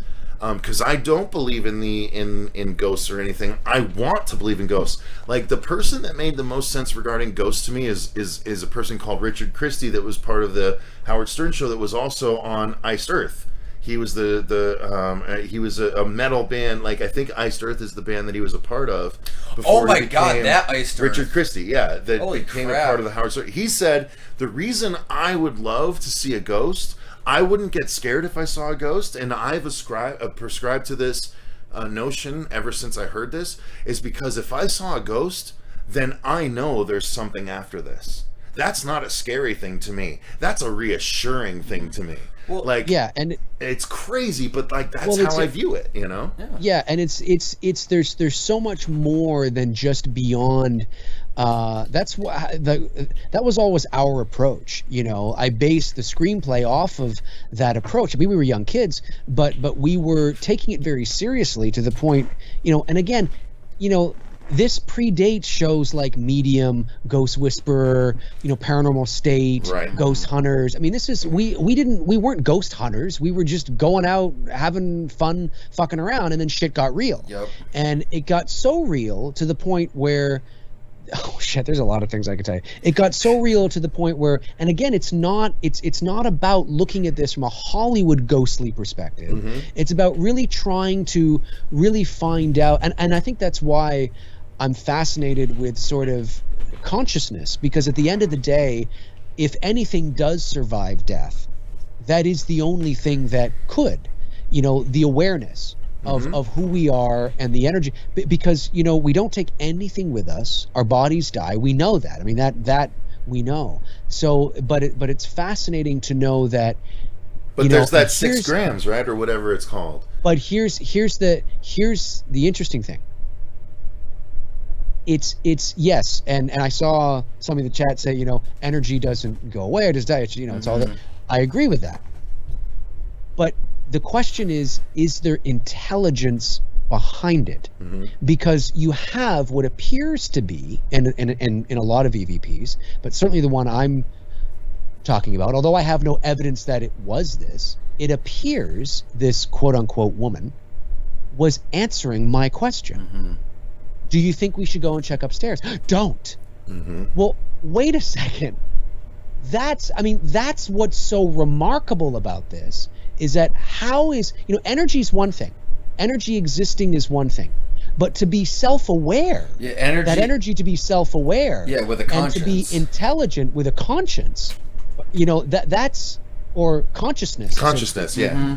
That's what's, and again, it's all speculation. We don't know what that is. It could be another dimension. I mean, you look at our 3-dimensional world, and like if we were, and this too, if I was to approach, an ant, who can't look up or down, can only look right. We know this. And I was to cast a shadow over him, he'd be no idea where the fuck that's coming from. It looks like it's coming from another world.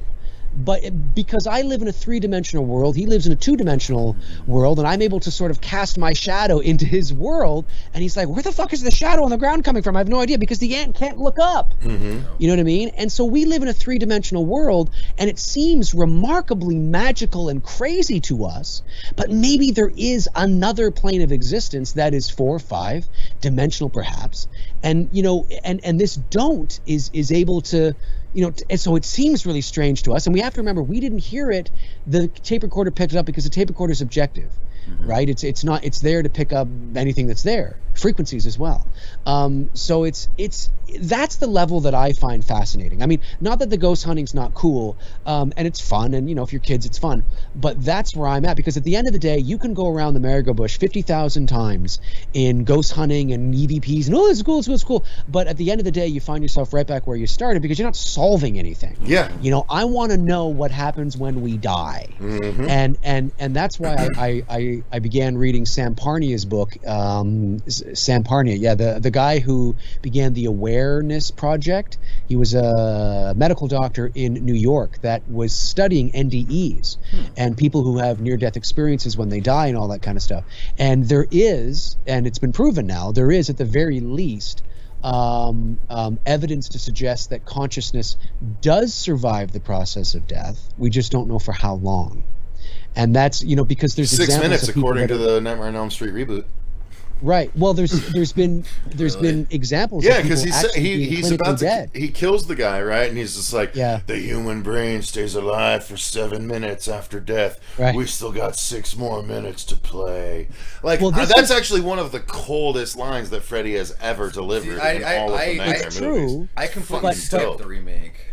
But this is actually during clinical death, like no brain activity whatsoever. And Sam Parnia said that although neuroscientists and neurologists believe that the brain produces consciousness, it's the logical choice, and there's some circumstantial evidence to suggest that. To this day, there is no concrete, objective, measurable evidence that actually says for certain the brain produces consciousness.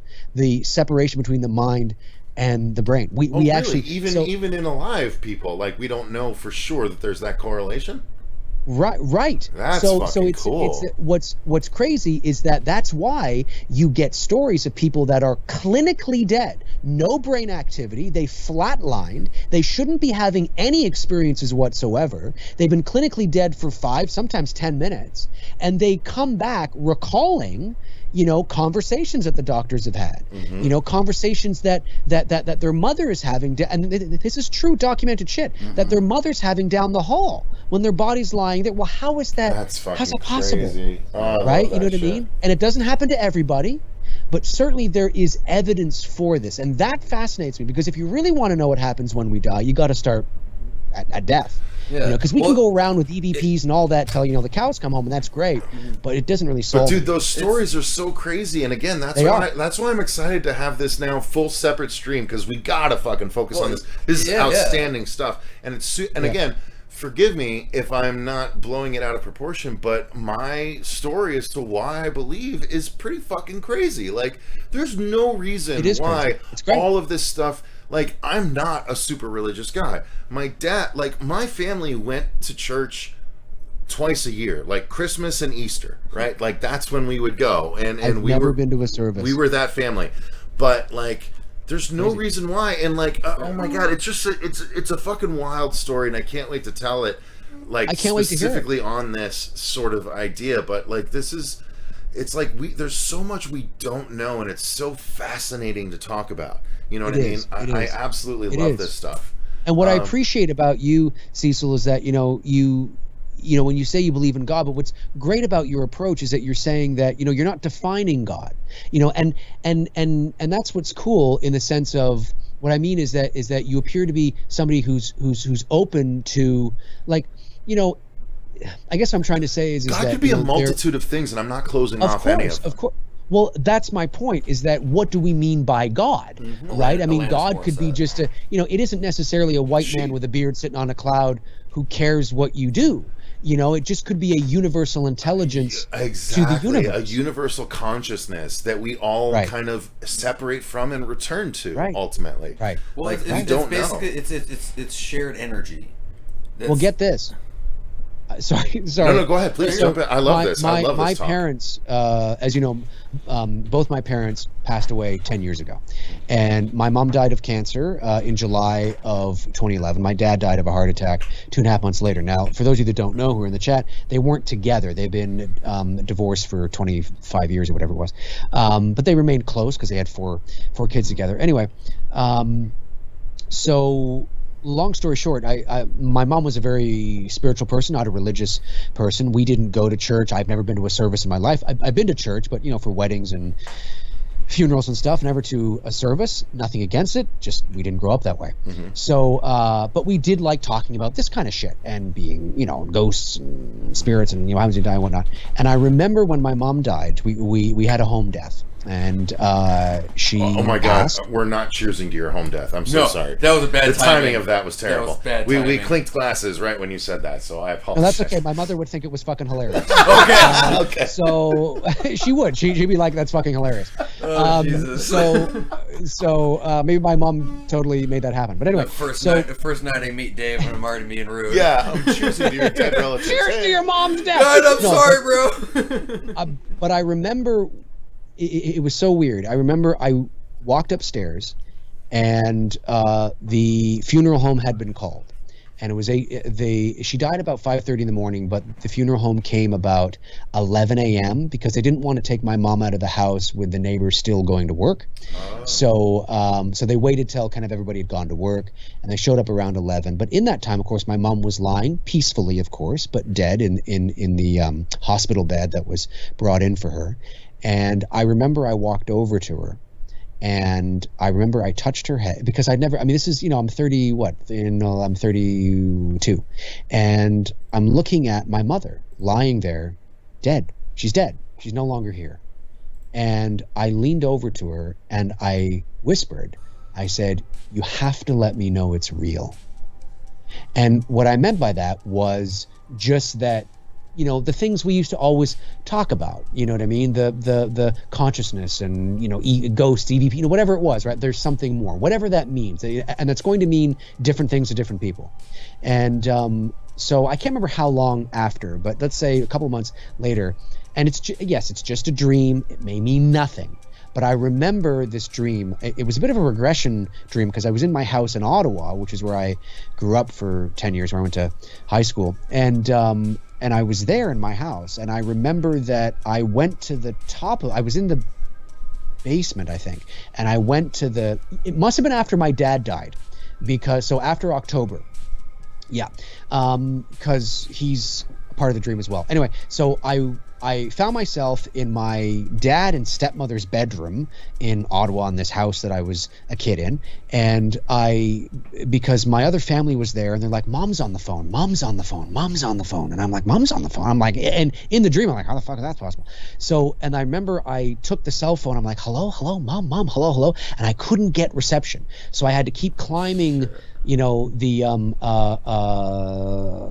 floors of the house. So I had to get to the top of the house. So I went into the bedroom, and finally I could hear my mother, and I'm like, Mom, it's you. Yes, it's me. And I said, in the dream I said, "Is it real?" And all she said was, yes. And I said, "Where are you?" And she just said, I'm back. And I said, "Is it real?" "Yes, David, yes."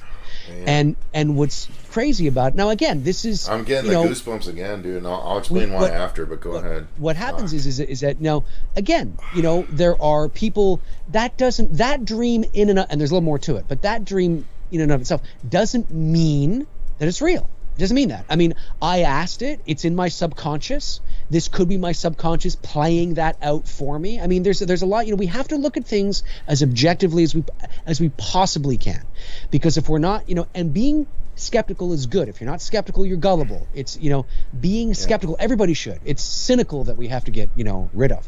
But nonetheless, I remember after my mom said that, I heard what sounded like this,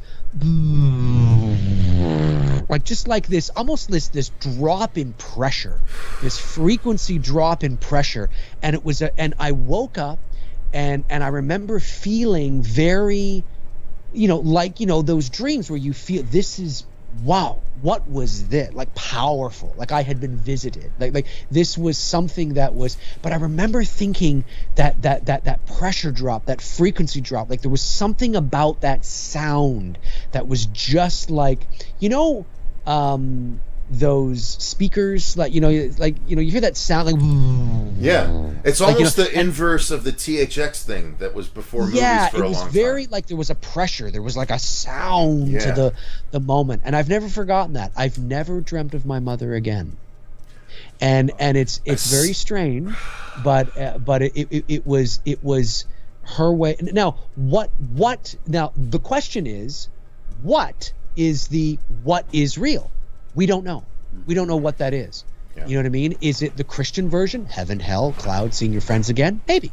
Is it not? I mean, every religion of the world has a different interpretation of it, and every religion tends to believe that theirs is right and everybody else's is wrong. Well, we don't know what it is, and that's the fascinating part. It could be something in between. It could be nothing of what we expect. It could be another dimension. It could be an amalgamation of everything that we all believe. It could be. It could be.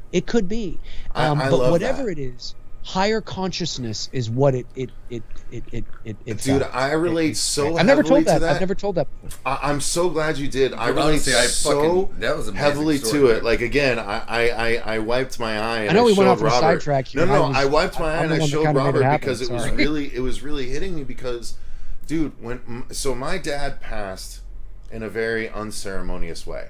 It was 2006. I'm 26 years old, and the last time Okay, take your time, buddy. So the last time I talked to him, we went to lunch at the Phoenix Country Club. He loved this place, and there was even a place in the Phoenix Country Club called the Men's Grill, right? Like that's what it's called. It's where men would go and do their thing and do their business deals and all that shit, right?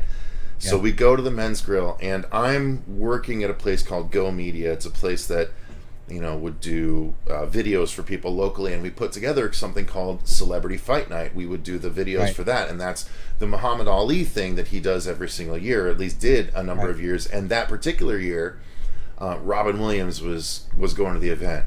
Jim Carrey was going to the event. All of these big stars were going to the event, and I got to work the event. And so I got to see in the red carpet, I made eye contact with Jim Carrey, and he gave me a smile, and I gave him a little nod, and he nodded back. Amazing. And it's like obviously no connection outside of that, but there was just this. Jim Carrey is one of my all-time favorite comedic actors growing up and stuff, and so that, and then Robin Williams, he got on the mic and he made this beautiful little speech and stuff, and it was this amazing thing. And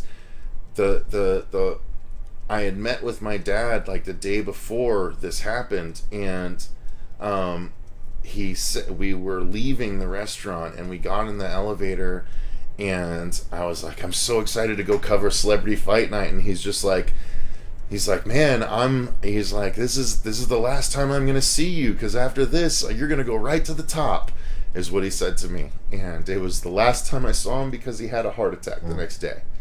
And so like it's really odd, and I didn't think he was a part of the life anymore, and then something happened where clearly even after the fact he was still a part of my life, and it had to do with why I now believe and stuff like that. It's a real trip how stuff like that can happen. And your story reminded me, I've had one dream where my dad showed up in the dream and I was able to give him a hug. Like, I wasn't able to talk to him. He was silent. But I was able to wrap my arms around him again, and it was just fucking crazy. And, like, how all that happens, like, I can't discount how the universe can play into that kind of thing. So, it's a real trip. And I'm excited to talk about it on a more dedicated basis. I'm excited too. I mean, you know, my dad too died of a heart attack in 2011, and he was actually. I just posted a video today. I saw that. Yeah, the magazine, the coverage. Newspapers. The newspapers, yeah. Like, fuck, he was that big. And, like, my dad was known as the copter doctor locally because he would fly his helicopter. He would have his pilot fly him from hospital to hospital to make his rounds. So it was like a little local celebrity. And, like, I saw that, and it, like, struck such a chord to me, man. Yeah, well, I mean, it's, you know, again, I mean, you know, there's people that know you as you know, the YouTuber and things like that, but there's, you know, there's lives outside of that, and you know, I grew up in a media family, which is why I have such a strong opinions on certain things like sources and information and trying to look at things, you know, balance and things like that. And I mean, I have photos on my wall behind me here. My dad with the Beatles, Robert Kennedy, Liberace, John Candy. You know, he was a writer, and he died of a heart attack in the Ottawa Sun newsroom. And the last time I had seen my dad was actually at my mother's funeral, so that was tough too. So I can, you know, I can relate. It's never easy. It is extremely difficult. Yeah. Sorry guys. I know we got a bit heavy, but yeah, no, I think this is going to be an outstanding stream when we focus on it. All right. So just in the interest of sticking with what the stream is supposed to be about, let's go back to that other video. Yeah, fucking pull it out. Let's do it. Video: Train Station Ghost Japan. Train Station Ghost Japan. All right. You may have to. This stream is going to be so epic. You may have to like splice it up and upload sections. I know. I'm going to have to, honestly.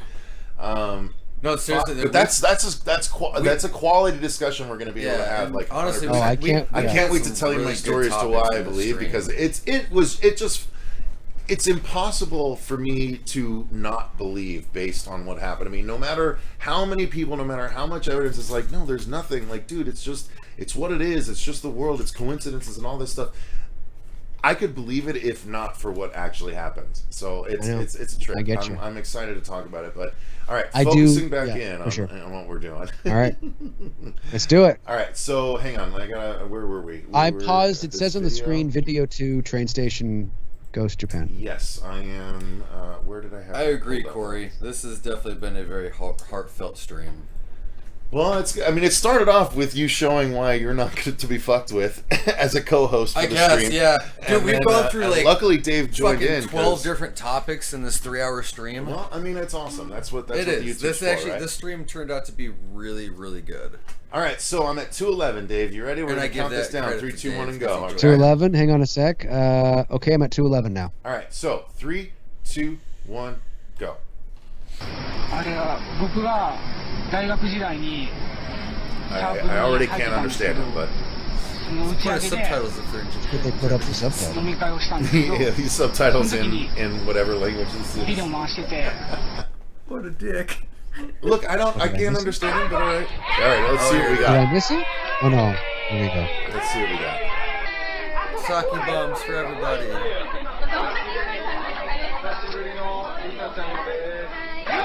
Is it Korean or Asian? Or, yeah, I guess. Well, Japan. I guess. I don't know.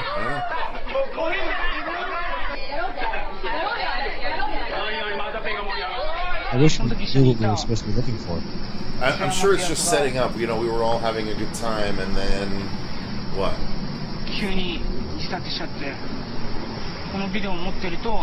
Somebody blurred out her eyes. You're saying I went to the bathroom and then I took a shit. And I mean, this video's got 10 million views, and they can't bother subtitling that area. But okay. I'm a Japanese translator. It's okay. Oh yeah. Well, it's definitely working. We're talking about like going to the bathroom. She's on her way to the bathroom. She's got her cell phone. So she'll be right back. He's pissed off that she went to the bathroom without him. Yeah. Why'd she go without it? Oh, Jesus! What? The ghost girl in the background. No, did you see how pale she was? Oh, she's pale, but I thought it was the lighting. It's a mask. No, that's Ghost Girl status. I think it's just. I think that's just the lighting. I think She's just pale. I mean, sure. I'm gonna agree with Dave on All this right, one. all right. Look, I got a little goosebumpy, but okay, maybe I'm an easy No, I target. think this Look, is. and I'll she's admit just. I'm And an it's her easy target. profile. Yeah. I It's scream her in profile. haunted houses that we go to, so look, I'm an easy target for this shit. I'm out. I'm out. I'm out. If this was Shark Tank, I'm out. Yeah. Thank you. And for those reasons, I'm out. Yeah, you're not getting the funding. After those, like, look, now she turned. She's gonna turn and look. Oh, it's It's blurry. an alien. I don't like it. I still got goosebumps. Yeah. You're a puss. Oh, we're getting more. We're getting more. All right. Oh, there's more. They've come back. They come back. They still want to sell. Where is she? Is she in the elevator now? Is she gonna suddenly show I know. up? Is she gonna be in like the back of the?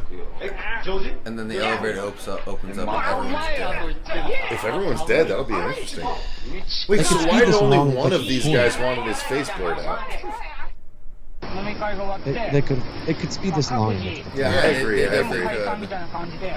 I was already tempted to skip ahead. But... Where is she? Is she looking out the window now? Oh no, she's taking shit in the subway or something. How long? God damn, this is a long ass video in Japan. It goes almost to 7 All right. minutes. All right, Dave. I'm making the executive decision. We're gonna skip Yeah. ahead. All right, sounds good. Skipping you let ahead me know to when. 7:30. Hang on, I think video 3. Yeah, video 3 is at 7:29. Okay. All right, we're going to video 3, guys.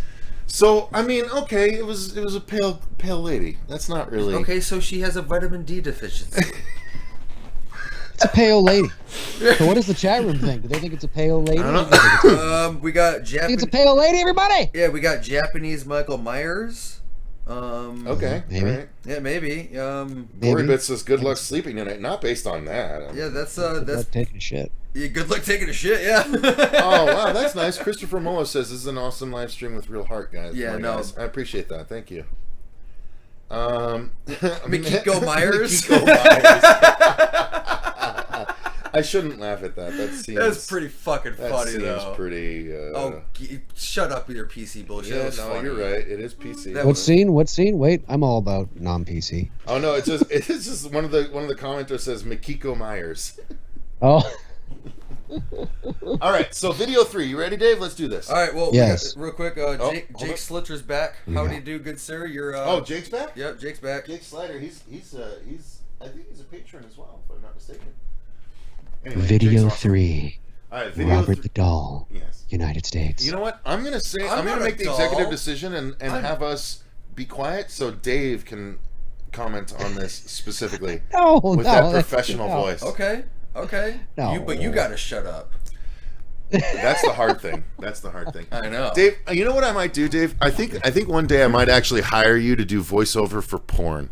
I'll just pick the best porn videos and I'll have you do voiceover, and we'll just put it. We'll block it out and we'll put it on the channel, and we'll just be like, No.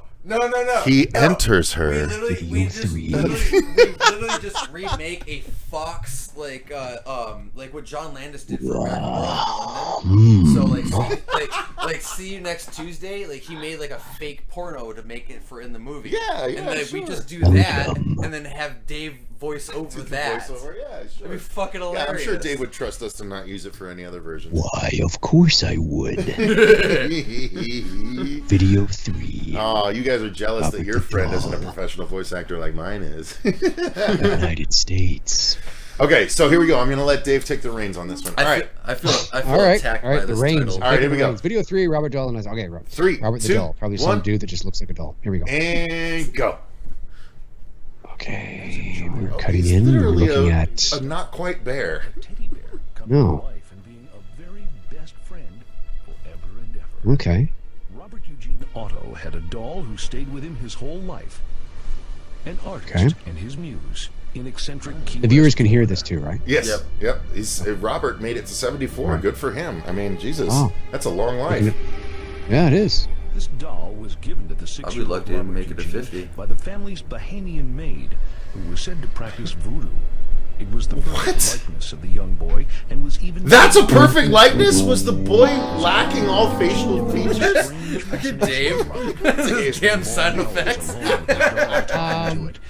When anything went I mean, yeah, wrong it's a at creepy home, doll. Yeah. Eugene always knew who to blame. It was Robert, he would tell Only his because parents. it's got Robert pock did. marks. Well, Robert Who did. puts pock marks on their fucking doll? Well, so here's the thing. Well, that's just. I'm out. That's I'm just. out. I'm out. That's, I'm out. that's just Who age became and one of the everything. But most no, like a celebrated lot of artists things, like in with this the old famous school dolls, artist's especially colony. the old Victorian dolls, His fame grew they'd beyond actually the take Southerly hair Keys, from as the did his child wealth. and place He it in the preferred doll. to paint in seclusion.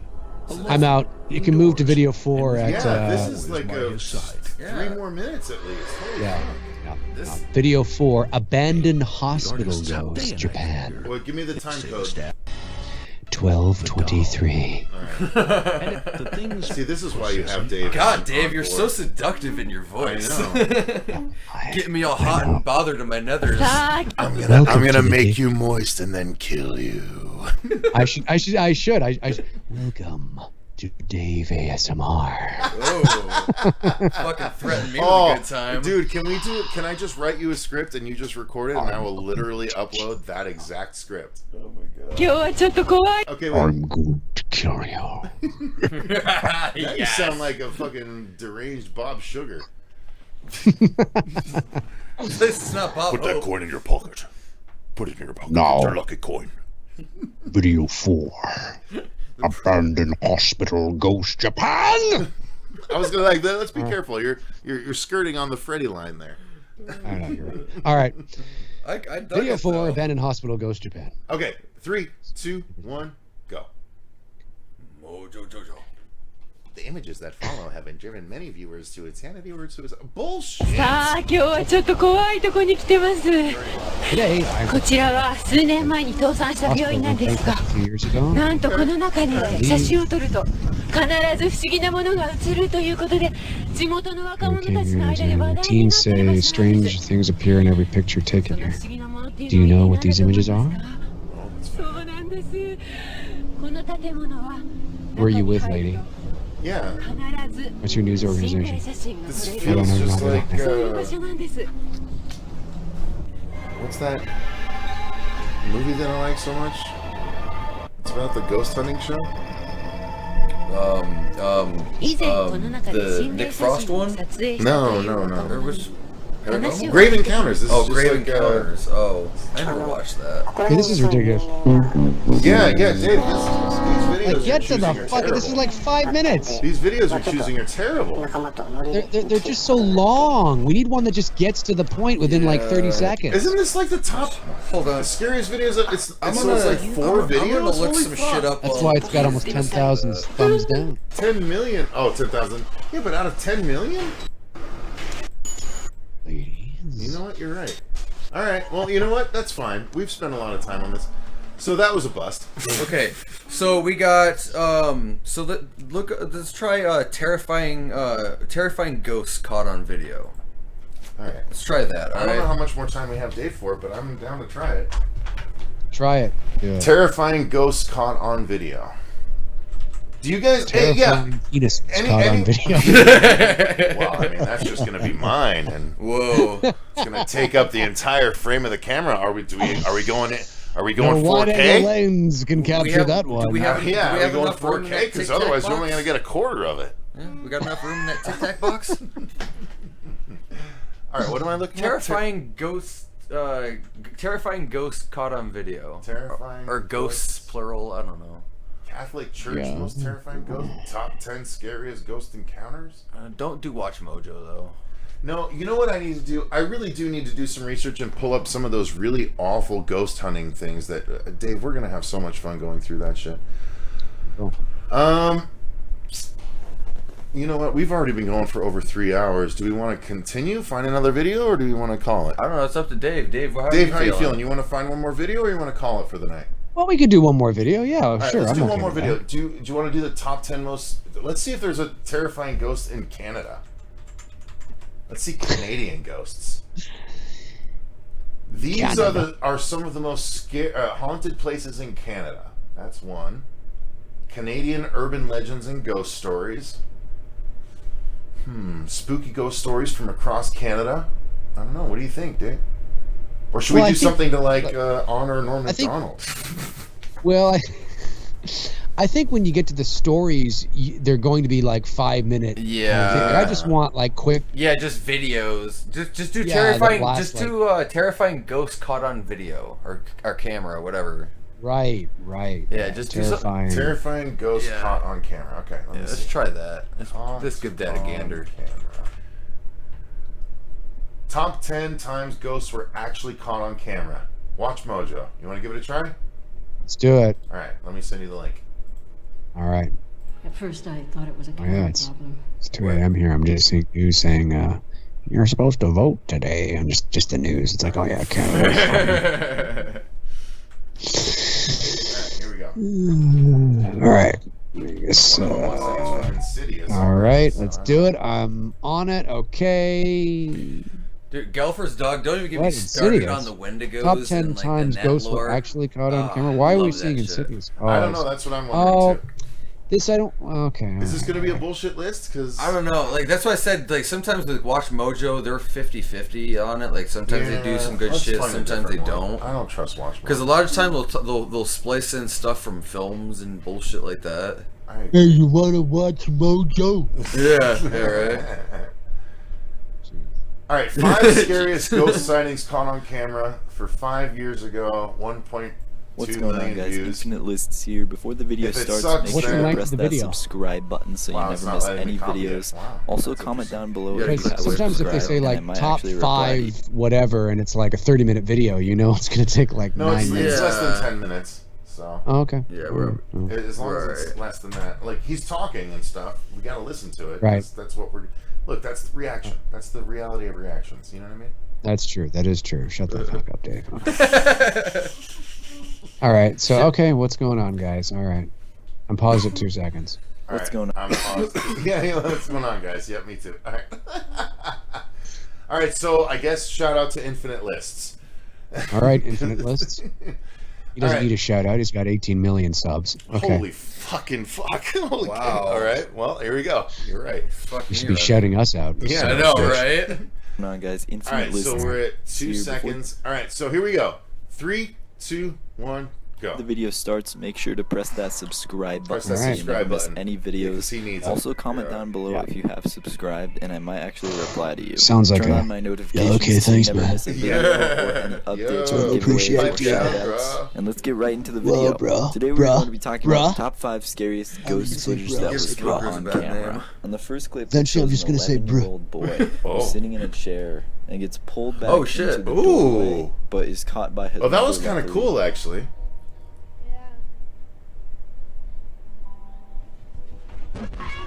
Ooh, Okay, here's dude. the problem. Okay, go ahead. Okay, A pause. local news Pause. Yeah, station all right, we'll heard pause, what was pause, going pause. on. Okay, so so yeah, at face value, it's creepy, right?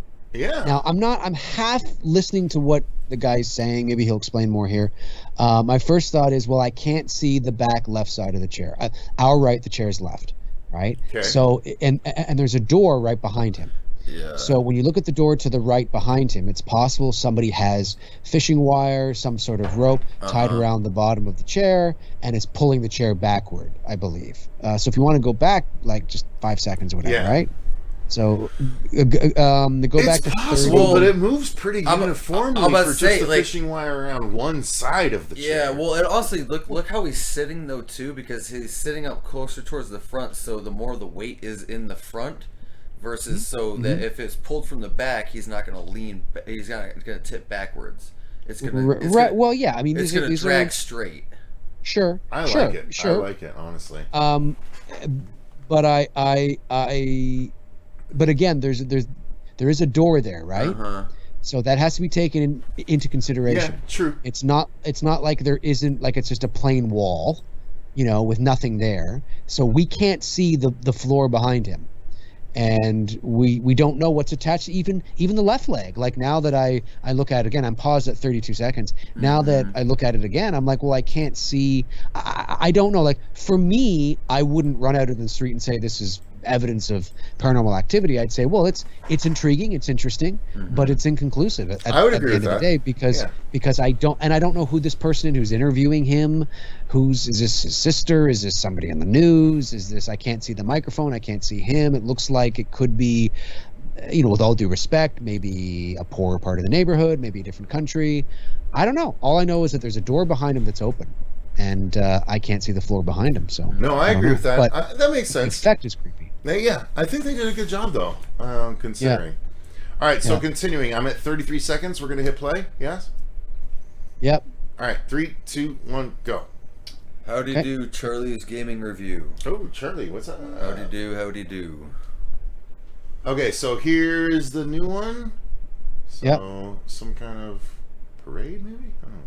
240p. Is this the same kit? Oh, it does look like the same. Yo, kid, yeah, doesn't it's it? just a continuation exactly off, the of same off kid. the video. Well, no, but me he's see. standing now separately, and he's getting pulled. Oh. His leg is getting pulled. Yeah. Well, it But looks that's like fishing the leg's line. getting Yeah, that's pulled. fishing line status. Well, or he could just be very good at reproducing that effect himself. that'd be you know really how- hard to do. Look at how it's yanked. Well, Well, that part, yeah, but no, that right there, though. When he's getting pulled, when he's leaning forward, that's something around his ankle. I'm not convinced. Okay. Well, I'm not saying it's paranormal. Yeah. No, I'm just Yeah, saying yeah, there's yeah, a yeah. line. Same. There's something attached to his leg there. Fishing Same, line, yeah. I'm totally on board for. Charlie's Gaming Review. Have you played Doom 2016 or Doom Eternal? Yes. Yes, we've played them both on the channel. Yep, as we've a done matter of fact. playthrough. Well, Cecil's done playthroughs on the channel, but yes, Eternal, yes, we have. All right, so we're at the Hazelwood Hospital, Dave. All right. Maysville, Hazelwood Hospital, let's do Kentucky. it. I'm at 118. I'm at 121. Oh, you're at 121? All right, 118? I'll get to Yeah. 121. It's cool. Hang on. Okay. All right, I'm at 121. Ready? All right. Yep. 3, 2, 1, go. All right. So 240p. That's the way to do it. It was probably what is it? filmed by someone I just said it's exploring like- around at night.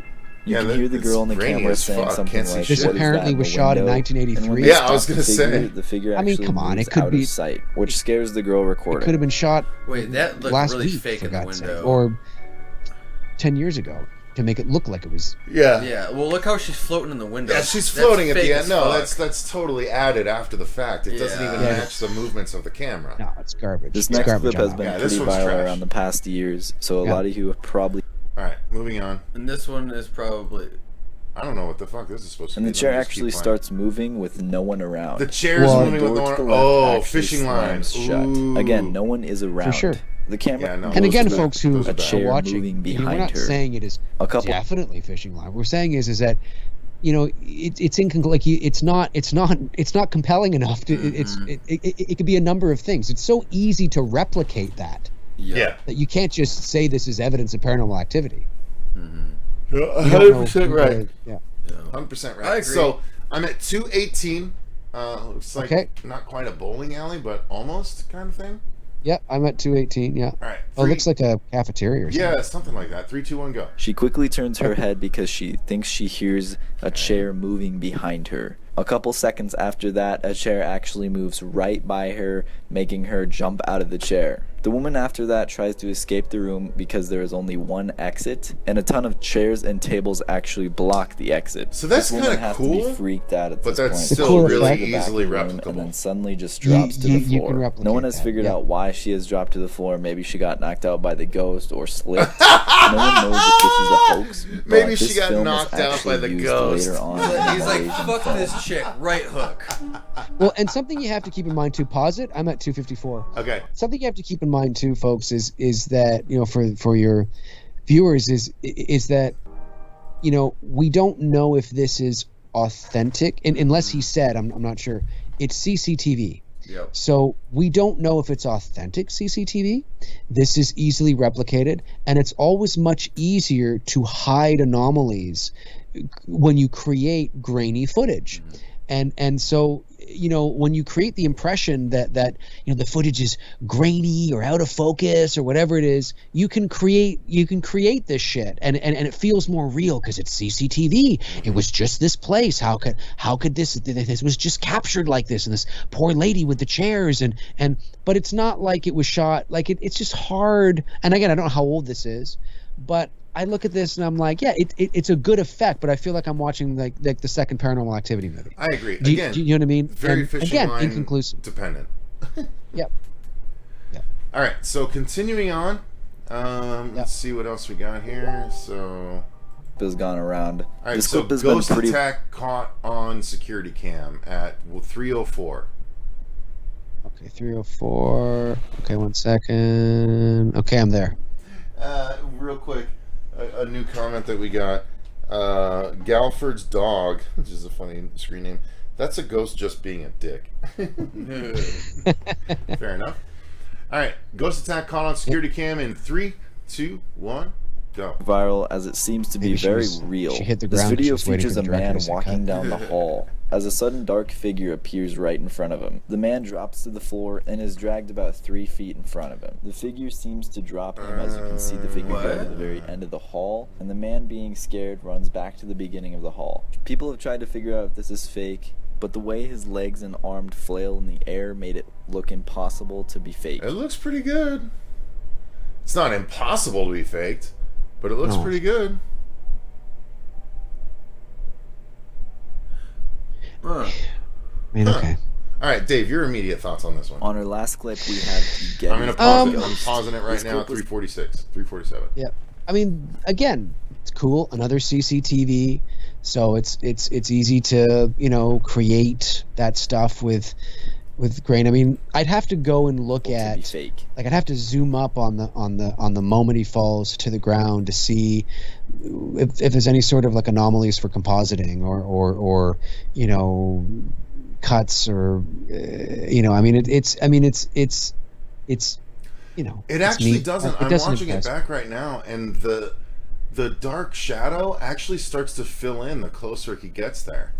You can see Yeah. it start to fill in. So that's actually a point Okay. in the favor of the video thing. Look, Robert, you can see the I know. shadow I starts to know. gather up here ahead I of time. know. I know. You can literally see it walking up, and then he like bumps into it. You can literally see him drop back on his own. It's not bad. It's not bad. It's executed fairly well, but I don't know. Okay, so even with take for example like what Dave was talking about with some like the old the ghost hunting shows that have been on. Yeah. So it's like with like Sci-Fi Channel's Ghost Hunters, for example. Like a lot of their stuff, it was definitely some bullshit, but it was nice the fact that more episodes than not, they actually didn't find anything because they went for their conclusive evidence of what could have done this kind of thing. So it's like, oh, there was basically I'm just watching broken window and everything. What was it? What's going on, Dave? Well, I'm playing back. I'm playing the drag. He's being dragged. I'm looking at his right leg and the movement of the jeans and the shadow on the jeans and stuff. It just looks weird. It does. But for some reason, this scene, or this clip, made me think of one of those episodes from Ghost Hunters where they technically kind of did catch something, because it basically comes out of an empty corridor, manifests right in front of the camera, and then jumps right back and out, and then it goes away. Yeah, right. That was done at I think it was at a either an asylum or an abandoned prison. Right. But it was one of their more popular episodes that they were actually getting some decent stuff from. Right. But yeah, it just kind of made me think of that, because that was one of those episodes that kind of got under my skin. Yeah. The only way to know really for sure is to know where this is, where's the building, who's the guy in the hallway, how did they get the footage, because What then happened you might be able. Yeah. What happened after the fact? You might be able to trace it back to, this guy's knows a buddy who's a YouTube. You know what I mean? It's a cool effect. Oh, I agree. Yeah. All right, so let's get to 3:45. We're almost through this video, and someone asked, "Do you guys play Doom or Doom Eternal?" Yeah, I mean, I played them both. I don't really play them now because I've already played through the games. So, but yeah, I mean, check us out. I've got screen names, and go to our Twitch channel, and you can get more information about that over there. So let's take a look. 3:45. You ready, Dave? I am. Where am I here? Ready. All right. 3, 2, 1, go. Gettysburg Ghost. This clip was actually filmed in 2001 by Tom and Delia Underwood. This is As you still can really see, low there's a quality for slightly 2001, transparent okay. figure going past the trees, but it is said after the rocks there is a 10-foot drop. Some people say this figure actually looks like a soldier wearing a Confederate uniform. What? But who really knows? That This clip has been said to be one of the most compelling ghost like a videos goddamn out gold. there. Disagree. No, it's crap. Yeah, it is crap. Means Honestly, nothing. so Dave, have you ever seen or heard about the story of the ghost car? Can't be the motorcycles, honey. The ghost car? Yeah, so basically on in California on the Pacific Coast Highway, there's this video that these officers caught with their dash cam. It literally played twice, but with different audio. Oh, did it? Times. That's stupid. So basically, like they were on this high-speed chase with this random like blacked out car. Then they can't seem to catch. They can't seem to catch But up who with really him. knows? And then all of a sudden, he literally just drives through this solid chain link fence and just disappears. Is video of it? Yeah, there is. Type in ghost car Pacific Coast I'm Highway. not done here. Interesting. Yeah. Well, I mean, again, that could. Yeah, this I don't know. Seems. I think this video's garbage. Yeah, I don't like this one. All right, so passing that, let's. I think go that's the last to- one. No, there's gotta be. Is there? Oh yeah. That is Okay, the last was one. it. Car. All right, so what do you want to type in? I Look just up closed it. ghost car Pacific Coast Highway. God damn it! Close everything. Smooth move Shut the XLX. fuck up.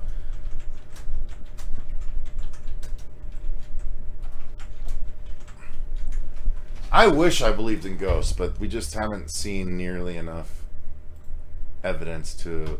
There's which video? That's what your definition is. Look up. It's ghost car disappears during police chase. It's that one right there. Oh, it pulls up the Kavinsky song. Yep, right there. All right. Ghost car disappears during police chase. That should be it. Which one? The first one. It should be it.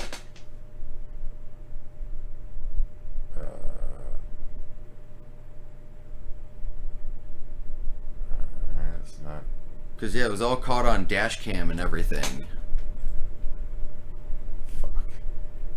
Come on! I can't get the right link. And we know these are cops for sure? Yeah, this is actual recorded from California cops. Alright, hang on. I haven't even been able to pull it up yet because fucking. Alright, here we go. Let me get this link.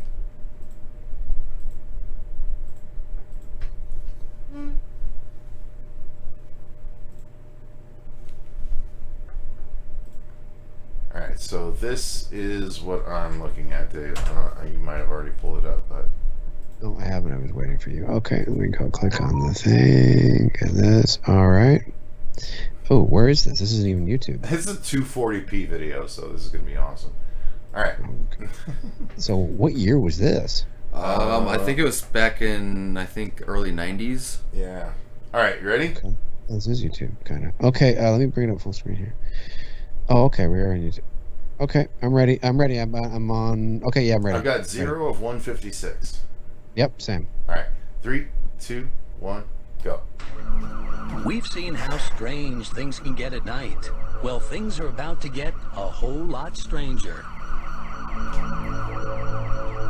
This mysterious driver tricks cops into thinking he's about to pull over, then all hell breaks loose. The officers watching this tape get only a quick glimpse of the man behind the wheel. It's the last look they'll get. For a moment, it appears as if the driver and his car have disappeared into thin air. Yeah, no, he drove off the road. Isn't that him up there? You went the wrong way. Well, that is, but eventually... But in the blink of an eye, the driver comes into view again. What? This time, he tries to outrun the police rather than just vanish.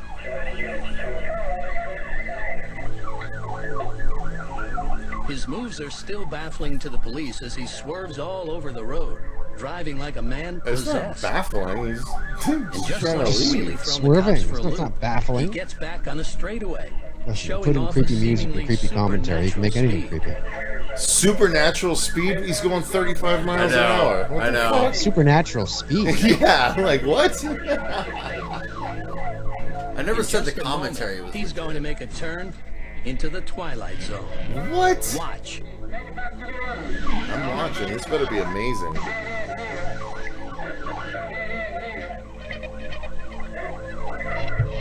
The fence at the end means no way out. Or does it? Even watching it again, cops are unable to make sense of it. All they see is an intact fence and nothing more than the vanishing taillights of what the Garden City PD has come to call the ghost car. He literally just went around the fence. What are you talking about? Yeah, I think like it's hard to know.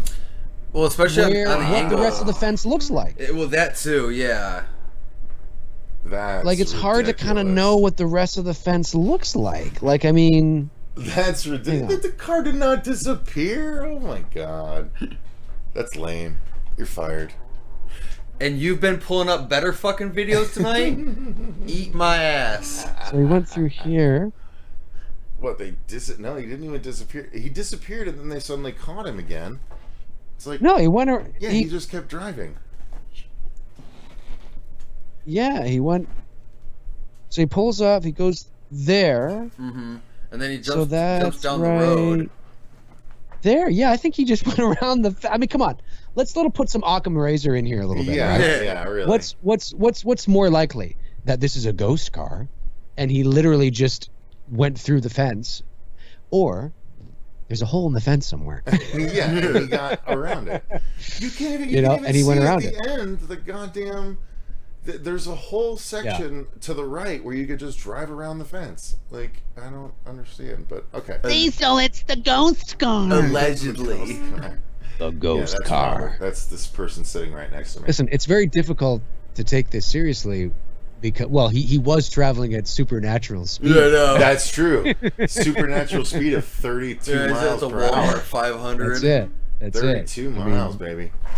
To be fair, To be fair. you know, I've never Terrible. seen such supersonic, supernatural Yeah, speed. I mean, Jesus, how do they even keep up with him at this point? Like, wow. It's pretty crazy. I wish I had my Flash. don't already, but I don't. I have to go. I'd have to go get it. Oh, well. All right. Well, I Cool. think that's as good a place to call this night as any. Well, Wences just literally got here as we're ending the stream. Wences was drinking all doing other stuff, so Wences can go back and watch from the beginning. Oh, okay. Is it the Night Horror Out Show today. channel? Yes, that's yes. We're the Horror Show channel on Twitch. Yes, Charlie's. Yes, so we'll be playing. We're going to be playing the Aliens Fire Team going forward.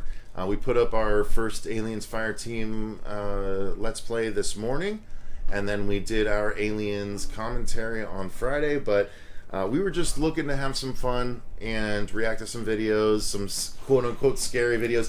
I think what we deserve, or I think what we deciphered out of this stream is that rather than just reacting to fake scary things on the internet, we just need to talk to Dave and have awesome, meaningful post-life conversations. Because I damn well guarantee this would not have been a 4-hour stream if we didn't bring Dave up on here. No, I 100% agree. I'm glad that we did. We would have cut it's it in an primarily hour and a because half. I never shut up. I mean, that's really It's what the it best is. kind of guest you can have. It's true. All right, guys. You just gotta put a mold thing over my head and do another face thing. Don't even need to. People love your face, Dave. Who can? All right. Well, hey, Galford's dog. Thank you for coming over and checking us out. We appreciate you coming over from Dave's streams. I hope you had a good night, and thank you to Dave for joining us for such a long time. And keep on the lookout. I want to do this sooner rather than later, where we talk about all this stuff that we kind of touched on a little bit as far as death and is it so kind of thing. Yep. So thank you, Dave, very much for showing up and joining us. No problem. For this Thanks tonight. for having me Greatly on. appreciate it. Absolutely. And if you guys enjoyed it, click the like button and subscribe down below. I'll after the fact, I'll make sure and put a link to Dave's channel in the description box. If you guys haven't subscribed to Dave McCrae, what the fuck are you doing? I mean, he's one of the most professional YouTubers I've ever met, and he's Also, one of the reasons why I have to stress every night making sure Dylan's New Nightmare is going to be amazing. So, so thank you, Dave. No problem. I just keeping you on your toes, man. That's all I'm doing. Indeed, you definitely are. So, until next time, I've been Cecil Laird. I'm Rob the Wolfman. And that was Dave McCrae. And remember, guys, stay scared.